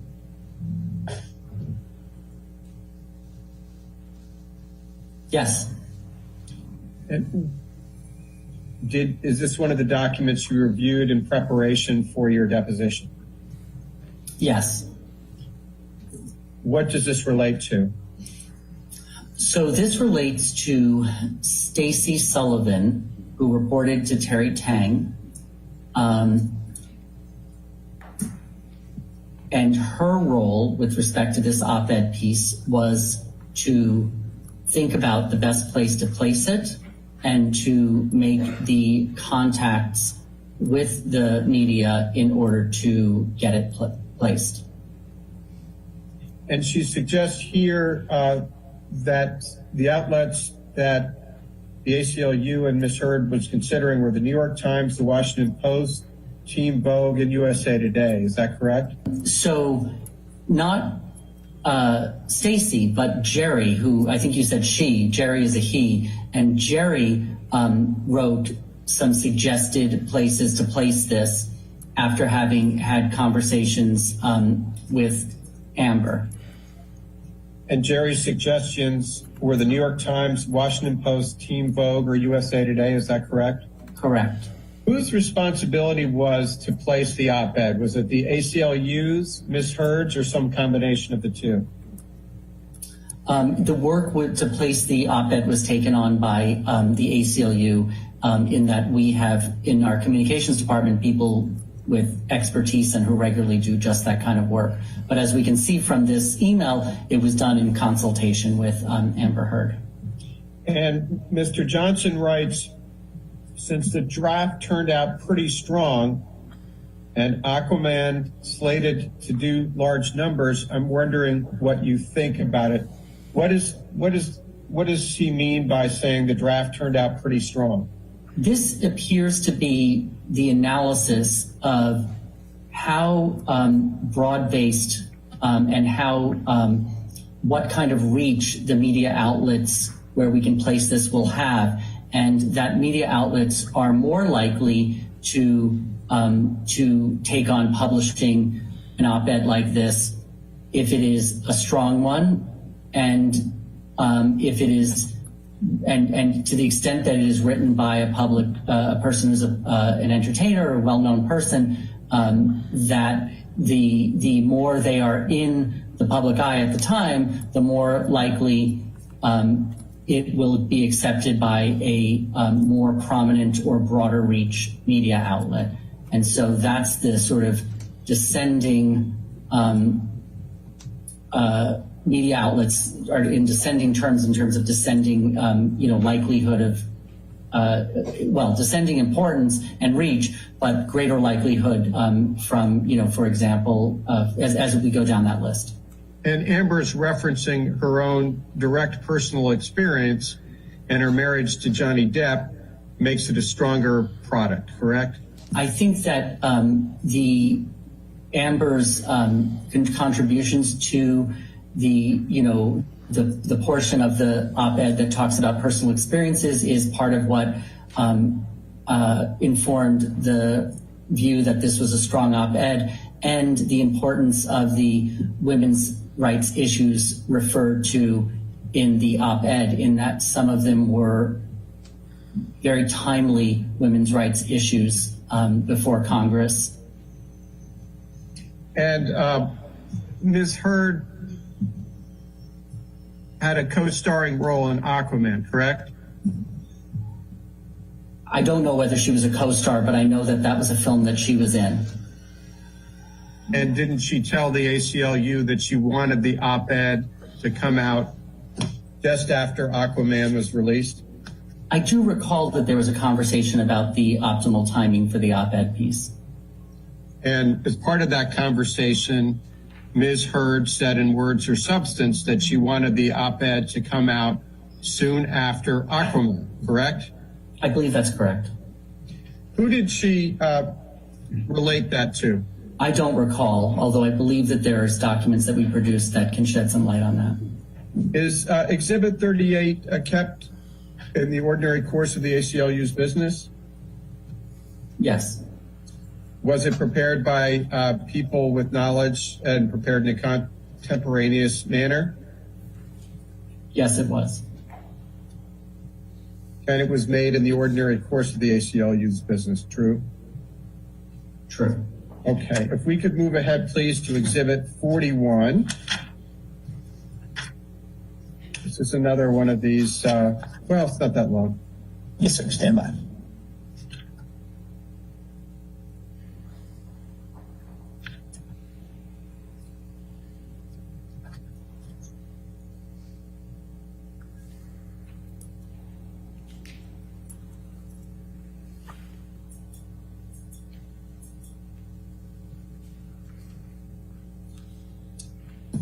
Mr. Doherty, have you ever seen this document before? Yes. What is it? These are further communications among employees, staff members in the development department regarding the placement of Amber's ad and the finalization of the op-ed piece. Op-ed and the finalization of it. Great, and if we could move ahead, please, to ACLU 257, and specifically the email from Robin Schulman to Jessica Weitz on December 11th, continuing on to the next, or strike that. Let's go to the email on the last line, Jessica Weitz's email. She says, what's the timestamp? What's the timestamp on the email that you're referring to? I'm sorry. This is December 11th email at 11:05 a.m. Okay. From Jessica Weitz. You see that? Okay. And she says, Amber sent back the op-ed with final edits from her legal team, which specifically neutered much of the copy regarding her marriage and the domestic violence. Do you see that? I do. Is that consistent with your recollection? I'm not sure about the use of the term neutered here, but I do know that her lawyers removed references to her marriage and divorce. And then she writes, the goal is to get this out this week to capitalize on the tremendous campaign for Aquaman. What does that mean?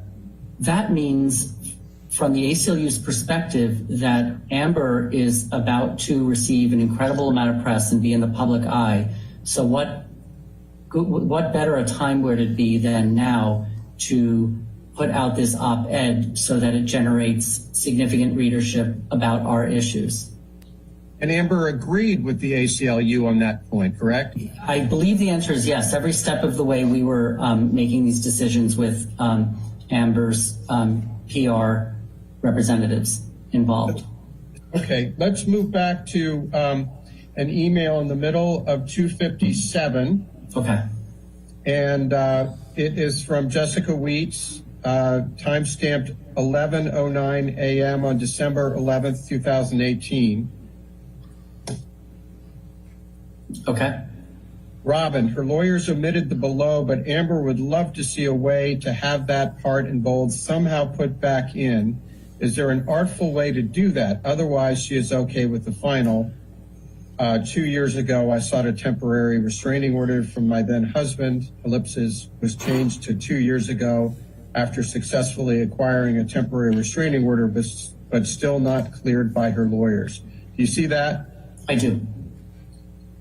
Is that consistent with your understanding about what Ms. Heard's desires were? Yeah, I trust Jessica White's relationship with Amber so that when Jessica told Robin that that was something Amber wanted, I have no reason to think that that's not correct. Okay, and finally, let's look at the beginning. The first email, Exhibit 41, from Stacy Sullivan to Jessica Weitz, says, yes, and I need to read the latest version, and Robin told me Amber's lawyers took out some of the stuff that made it really powerful. So let me look to see if I think it's strong enough for top tier. What did she mean by top tier? I think from Stacy's perspective, the more powerful a document is, the more likely it will go into a top tier news outlet such as the New York Times or the Washington Post, you know, that sort of descending tiering that was in Jerry Johnson's email. Okay. And is Exhibit 41 kept in the ordinary course of the ACLU's business?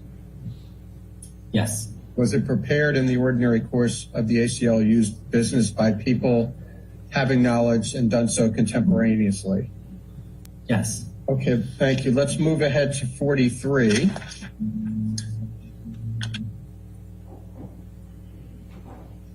Yes, sir. Stand by.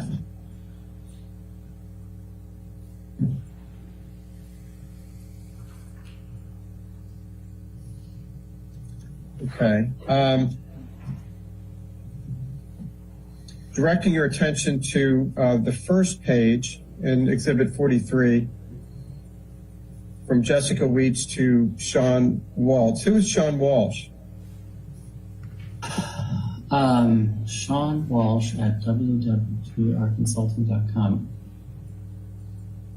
I don't know who that is. This is an email that includes in it people other than ACLU employees and ACLU consultants. So I'm assuming it's somebody relating to, one of Amber's representatives, but I don't know for sure. Do you know who Eric George is? George, BGR firm. Yes, Eric George was one of Amber's attorneys.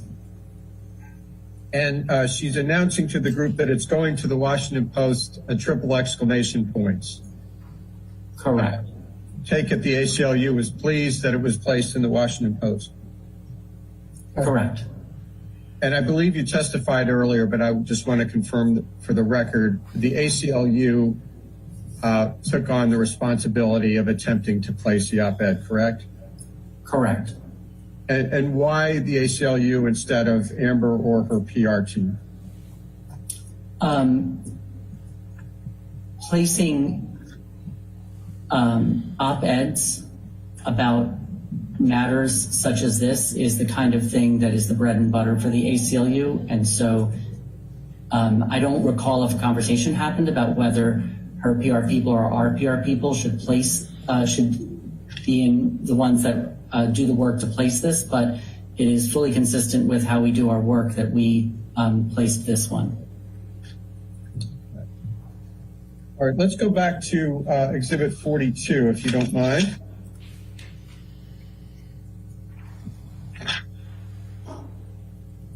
Yes, sir. Stand by.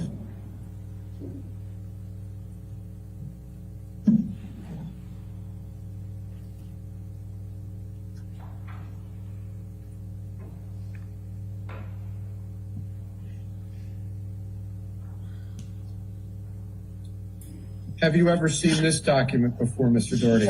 I am familiar with this document. Is this one of the documents you reviewed in preparation for this deposition today?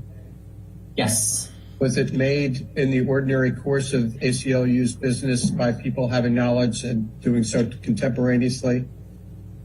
Correct. Yes. Was it maintained by the ACLU in the ordinary course of business? Yes. Would you please direct your attention, sir, to Bates number 1181. In the middle of the page purports to be an email from Stacey Sullivan, Michael Larrabee, and others at the Washington, well, I'll just say Michael Larrabee. Who is Michael Larrabee?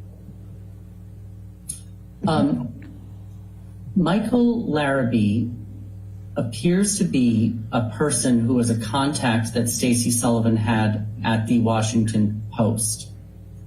And so she reached out to him first about placing the ad. And then because she received a bounce back out of office from Mike Larrabee, she sent her original request to Michael Duffy and Mark Laswell, also at Washington Post. And what was the purpose of her sending them this email? This was her attempt to get the op-ed placed. And she writes, "Hey, Michael, wondering if we might interest you in a piece by Amber Heard, who, as you may recall, was beaten up during her brief marriage to Johnny Depp, on what the incoming Congress can do to help protect women in similar situations." Did I read that correctly? Yes, you read it correctly. All right, let's look, please. Let's turn to Exhibit 73.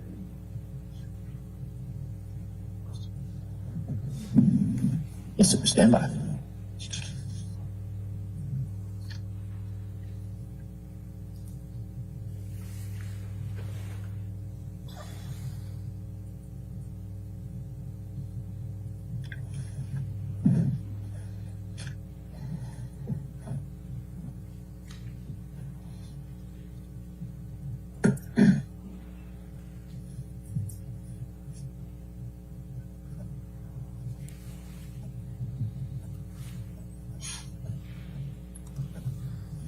Doherty, have you ever seen this document before? Yes. Is this the online copy of the op-ed that the ACLU placed? Yes. Directing your attention to the title, Amber Heard, I spoke up against sexual violence and faced our culture's wrath. That has to change. Who came up with that title?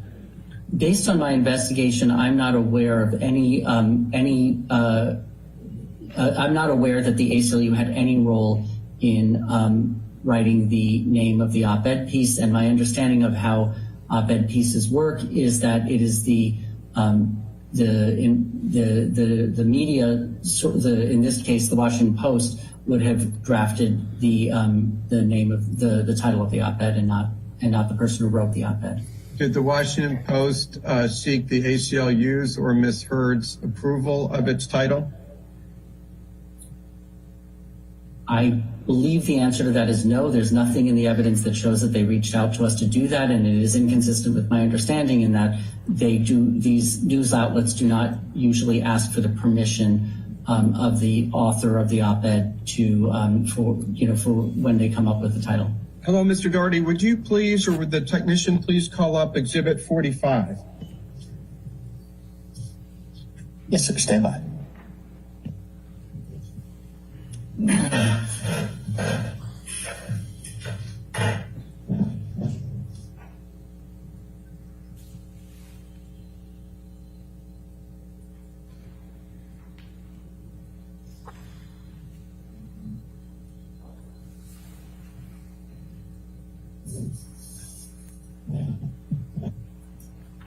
Mr. Doherty, have you ever seen Plaintiff's Exhibit 45, which is Bates number ACLU 623?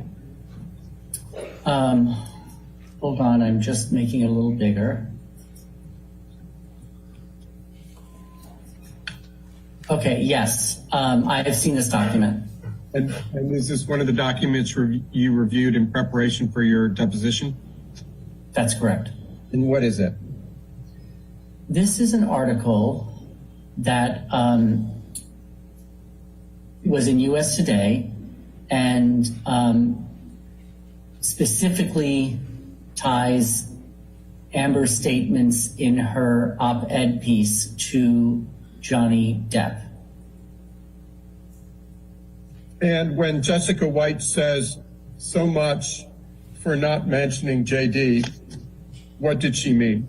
I speculate that she was saying that there were significant efforts made by Amber's attorneys to take out the references to Johnny Depp and her marriage, and yet nonetheless people made that connection.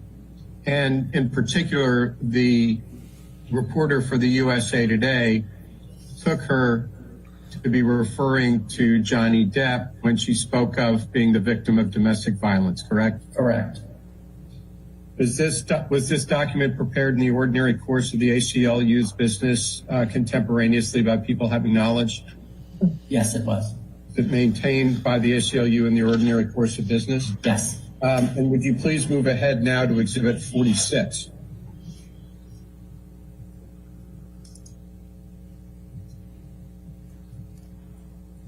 Yes, sir. Stand by.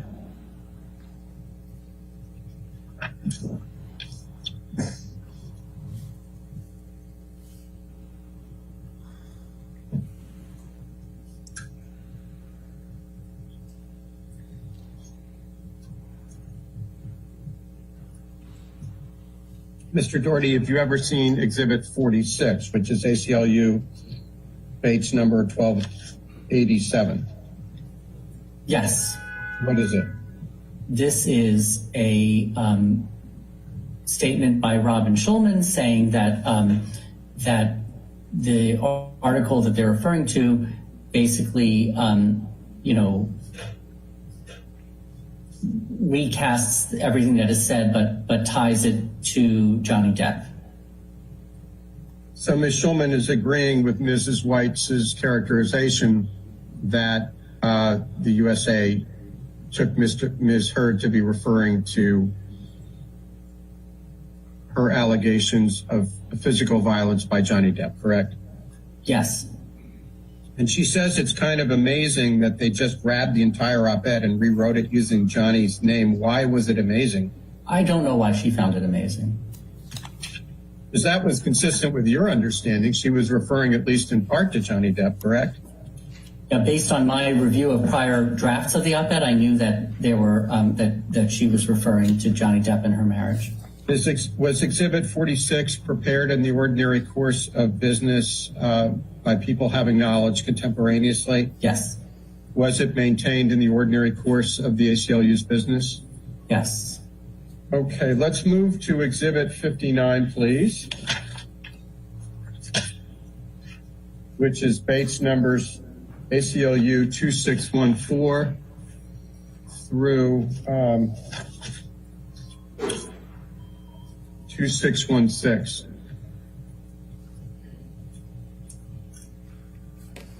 Okay. Have you ever seen this document before?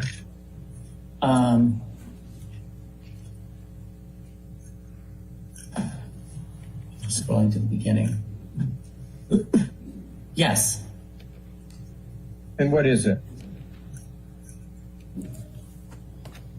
This is a conversation among ACLU employees regarding what were the amounts contributed to the ACLU that were connected to our relationship with Ms. Heard. And is this Exhibit 59 kept in the ordinary course of the ACLU's business? Yes. And it was prepared contemporaneously by people with knowledge in the ordinary course of the ACLU's business, correct? Correct. And looking at the chart on ACLU 2615, this is the same contributions chart that you testified about earlier from Salesforce, correct? Correct. And again, as in the prior exhibit, this chart or ledger does not reflect the $100,000 contribution from Johnny Depp in Amber Heard's name in August of 2016, correct? Correct. And you still can't account for why that wouldn't have been included. We assume that there was an error made in not including that in Ms. Heard's account, where we keep the records of her in Salesforce. Although Anthony, as you see, then raised the very question, what about the $100,000? And directing your attention to the first page in this exhibit, do you see the email from Mr. Romero to Mr. Moresco? Subject, a quick question. Mr. Romero asked, did Elon's other gifts come from Vanguard? To what does that refer? My personal knowledge is that Anthony was just asking whether other gifts from Elon Musk had been issued from recommendations he made to Vanguard regarding his donor-advised fund at Vanguard. And Mr. Moresco then responds, one of them, yes. His $5 million gift in February 2017 was from Vanguard. Do you see that? I see it. And if you look at the next page, Vanguard was the same entity that made the soft credit contribution in Amber Heard's name to the tune of $500,000, correct? Correct. And he says, in any case, my understanding was that the $500,000 from Vanguard was recommended by EM. Do you see that? Yes. And EM stands for Elon Musk, correct? Correct.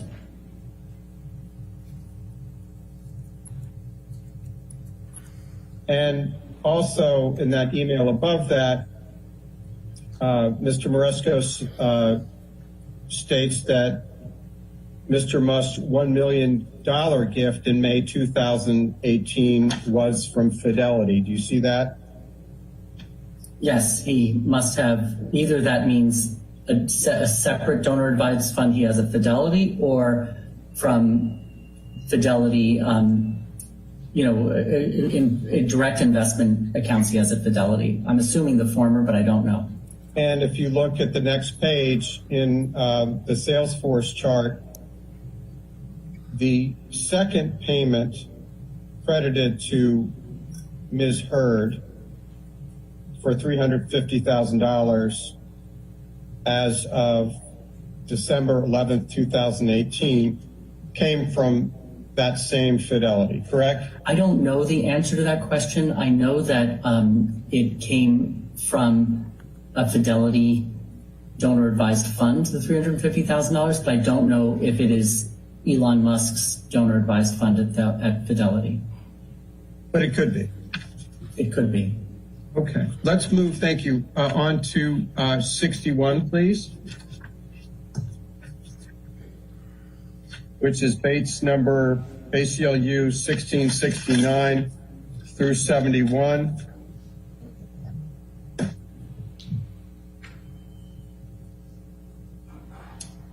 Directing your attention to the last email in this exhibit from Jill Sargent to Inga Sarda Sorensen and Tyler Richard. Who were Inga Sarda Sorensen and Tyler Richard? Inga and Tyler are both senior communications department strategists in our communications department. Okay. And Ms. Sargent from Reuters asked, I'm preparing some material while awaiting a verdict in the Johnny Depp libel trial in London and wanted to fact check Amber Heard's current previous links with the ACLU. Do you recall that Mr. Depp's that this is a reference to Mr. Depp's defamation case in the UK against the Sun? it appears to me that that's the trial she's referring to. Okay, directing your attention, please, to page number ACLU 1670, the email from Jessica Whites to Tyler Richards. Do you see where Ms. Whites writes, the answer is yes, she's still an ambassador. That's a reference to Ms. Heard still being an ACLU ambassador, correct? Correct.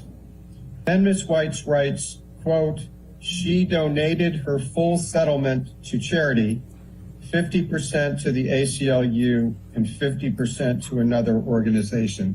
That's a reference to Ms. Heard's representation that she donated the full amount of her divorce settlement from Johnny Depp to charity, correct? Correct. And that statement was not true. She had not donated the full amount of her settlement, $7 million, to the ACLU or the Children's Hospital of Los Angeles, correct? At the time that Jess Whites wrote this in July of 2020, Ms. Heard had not donated her full settlement to the ACLU, and I'm not aware of what she did to the other organization.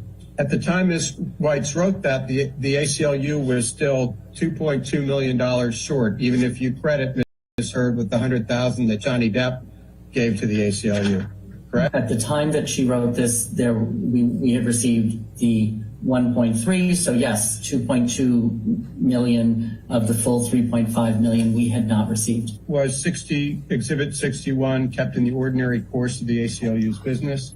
Yes. Was it prepared in the ordinary course of the business by people having knowledge contemporaneously? Yes. Okay, let's move to Exhibit 62, please. Have you seen this document before?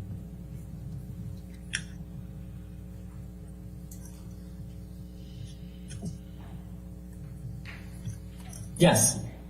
What is it? This is Jessica Whites reaching out to the communications department in order to come up with a correct statement that we could make in response to the Reuters article.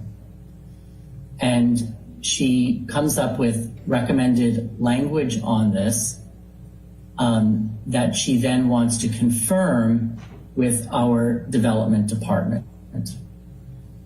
So she is doing diligence to ensure that anything we say to the media is going to be correct.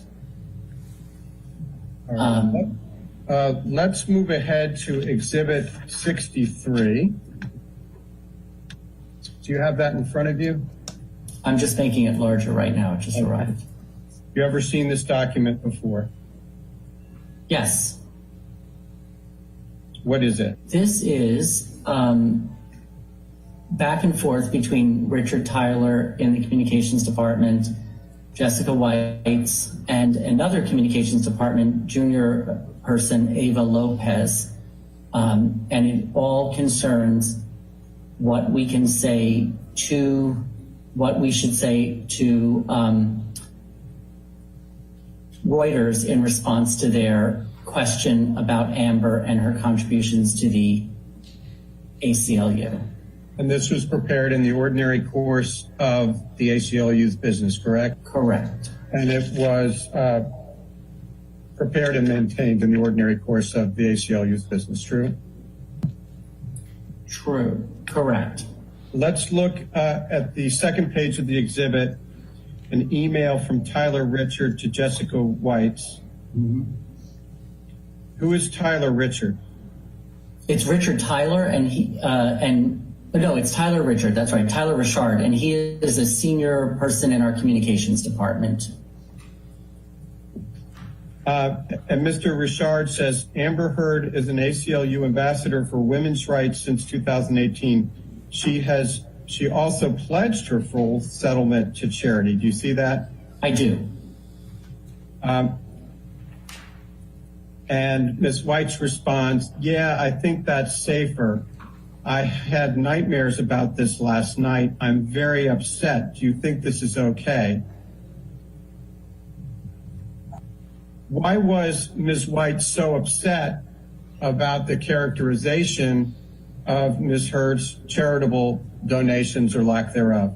My understanding is that as a communications department professional, Jessica was concerned about these news articles that were appearing and what impact they would have on, how the ACLU and its work with Amber is seen. She was concerned that the ACLU was not telling the truth about Amber's paying the $3.5 million, correct? I don't see it that way. I see it as her doing everything she can in order to produce a correct statement to the press. Wouldn't the correct statement to the press be that she's short $2.3 million? As I testified earlier, that's not the kind of thing that we would ever say about a donor to the ACLU. Instead, we would, especially when it isn't the fact that there was any specific time period by which we were supposed to have received, any specific amount of money, considering that she didn't sign the pledge agreement, and therefore, there's an attempt so as an organization, we attempt to work with our donors who are having financial difficulties in order to receive, the funding from them that they want to give to us. So no, I don't see this. I don't know. We would, in that sort of scenario, we would never say she's short anything. Directing your attention to the email at page number ACLU 1700. Okay. From Ms. White's to Mr. Richard, dated July 31. She says, "I'm just stressed about her and the difficulties with all this." Who is her? Assume that is Amber Heard. Why was Ms. White stressed about Amber Heard? Because this is a stressful thing to have these kinds of news reports out there, and in particular about an ACLU ambassador. What kind of news reports are you referring to? What I believe the Reuters article, from the Reuters article. And what did the news article say that was distressing?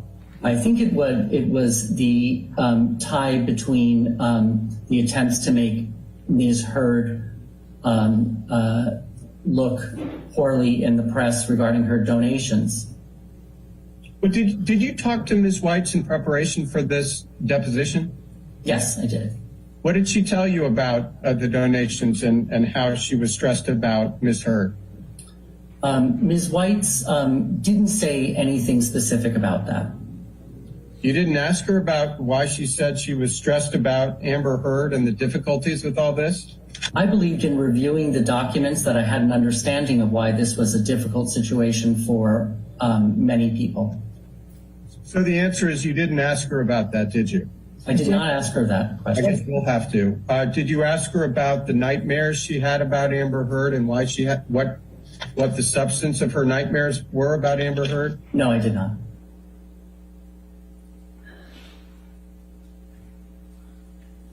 Your Honor, counsel for Ms. Heard is now taking over the question. All right, thank you.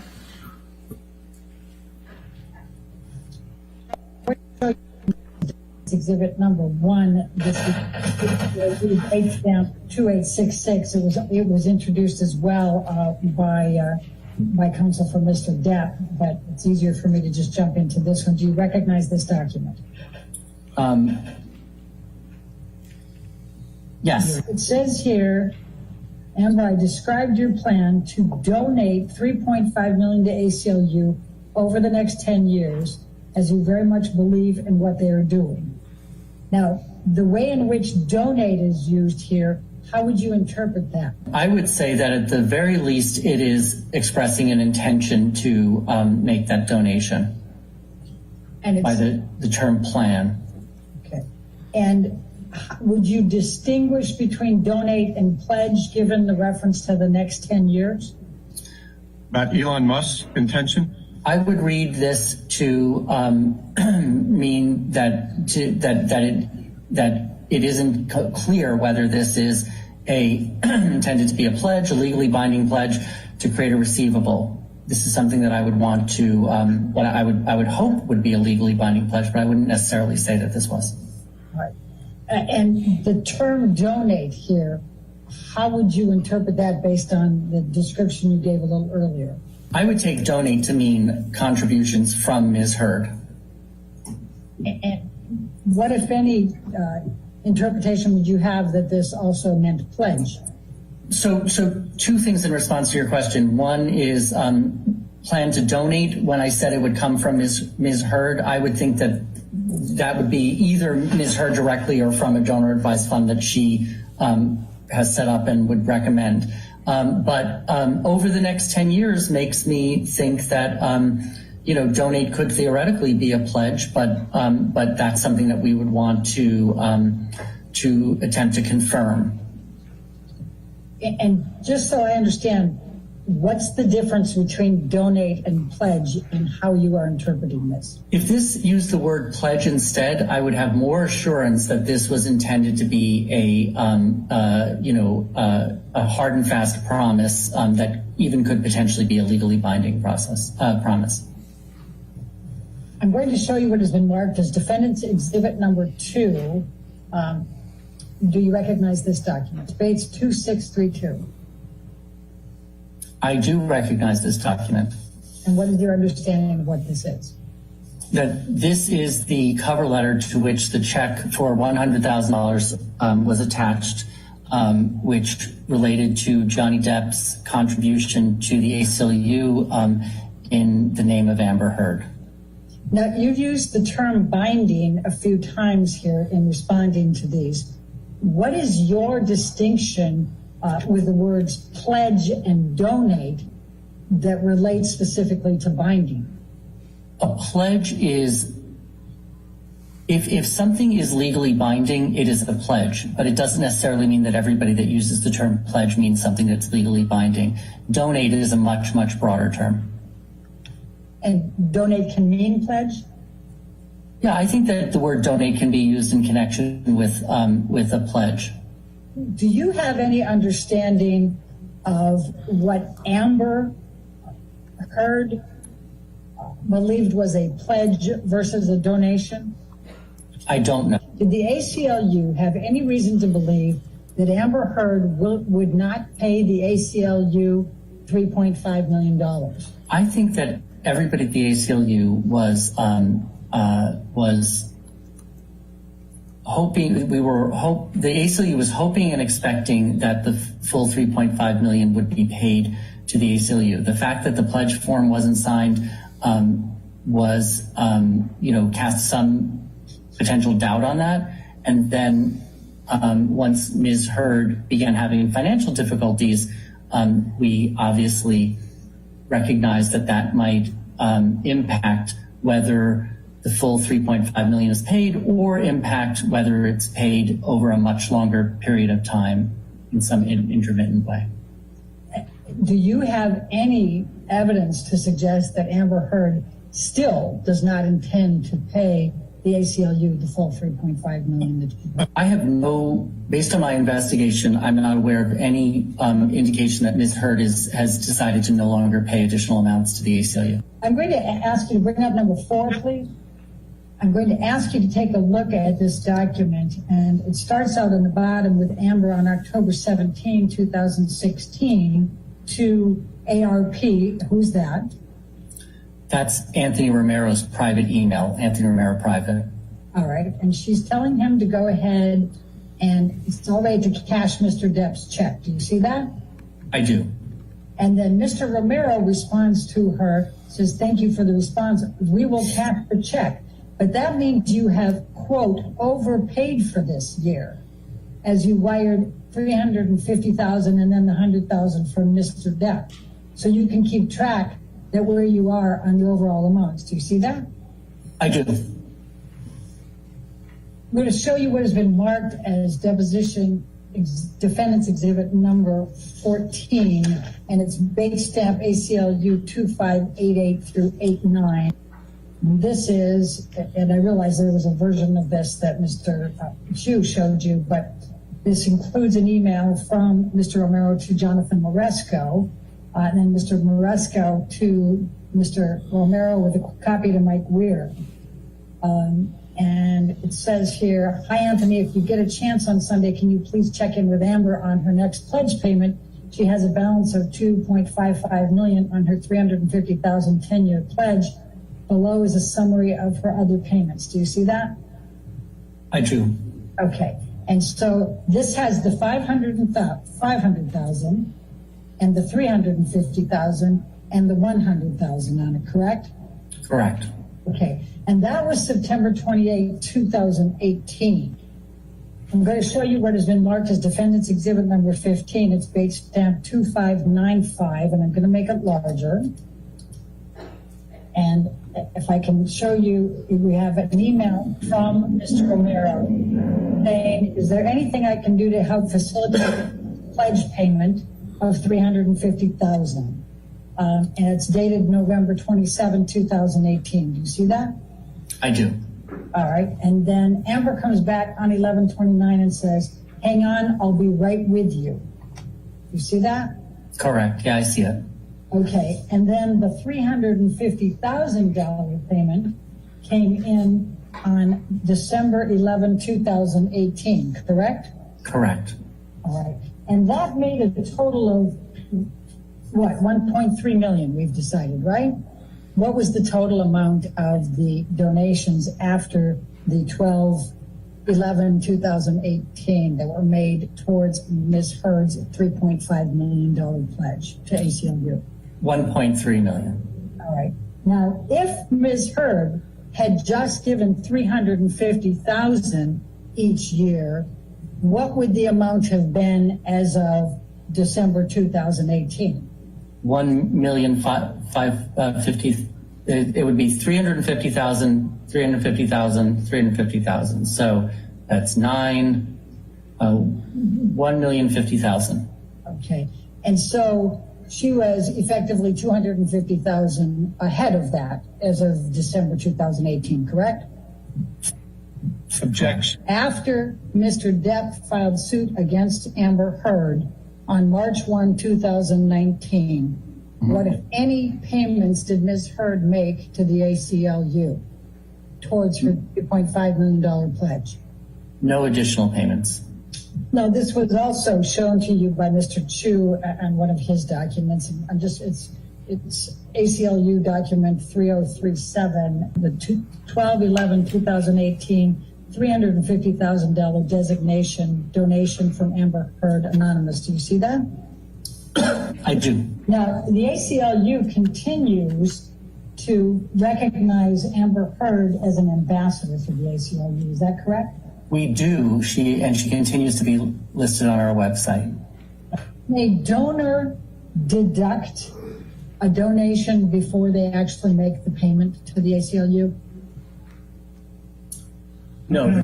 Yeah, a deduction cannot be taken prior to when the deduction is made. A deduction is taken with respect to a tax year, so the deduction would have to be made within a tax year in order for it to be deducted that year.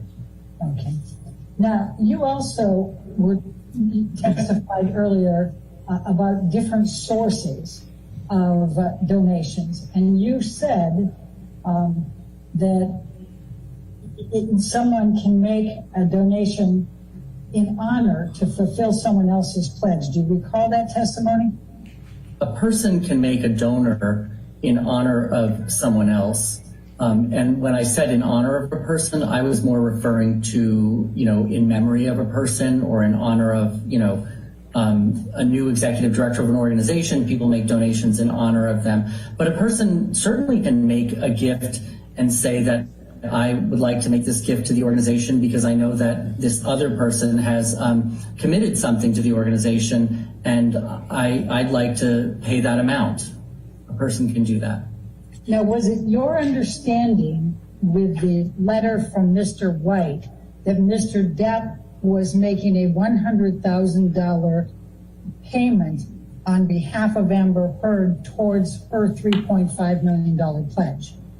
Yes, that gift from was in connection with the amounts that Amber had said that she wanted to contribute to the organization. All right, and it's been your testimony, I think, that there was an error in not including that in your sales force. Is that correct? Correct. Okay.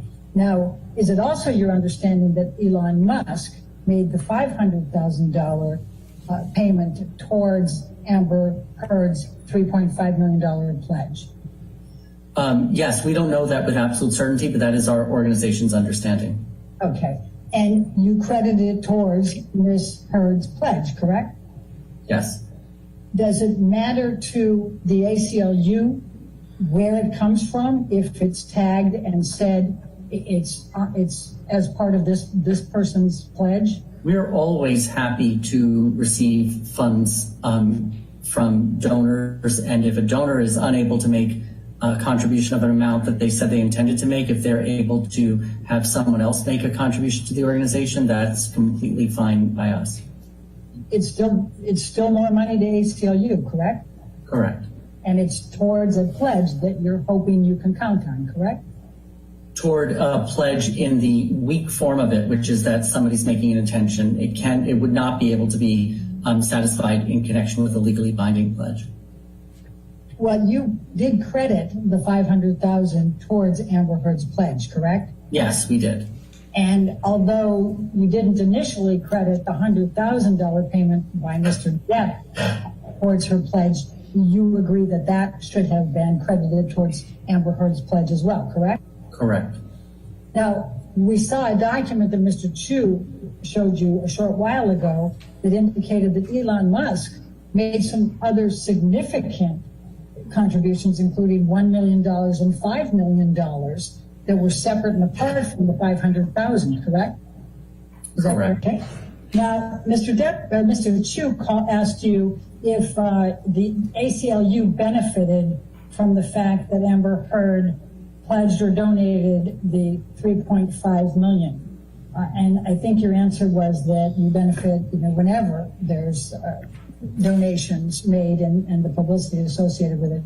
What, if any, benefit would the ACLU have had if Amber Heard pledged or donated $1.3 million as opposed to $3.5 million? If I understand your question correctly, I think that it is always a positive thing to report on donations made to the ACLU. Mr. Dougherty, you testified to a number of documents about the op-ed and the back and forth with the attorneys and everything else.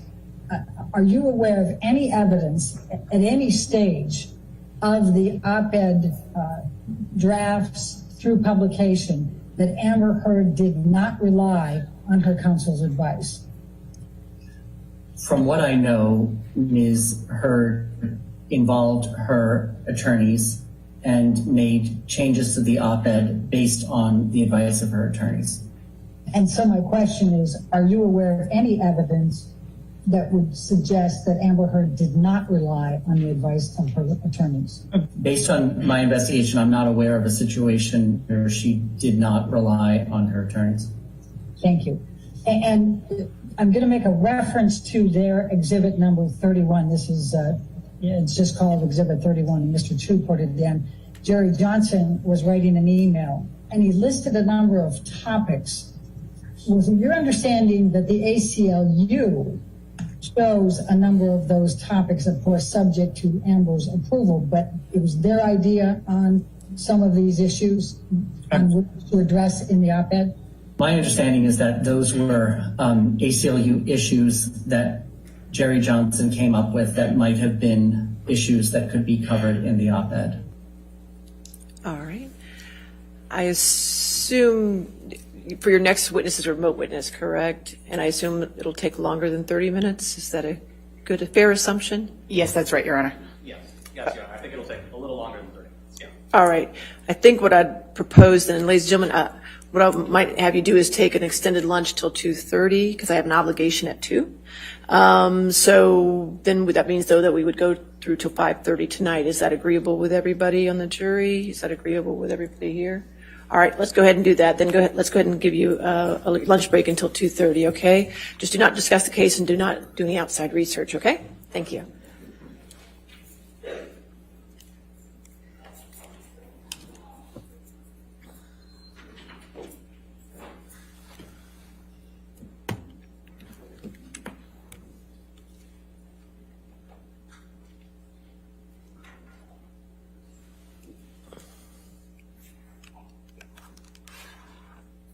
All right, so we'll be in recess till 2, okay?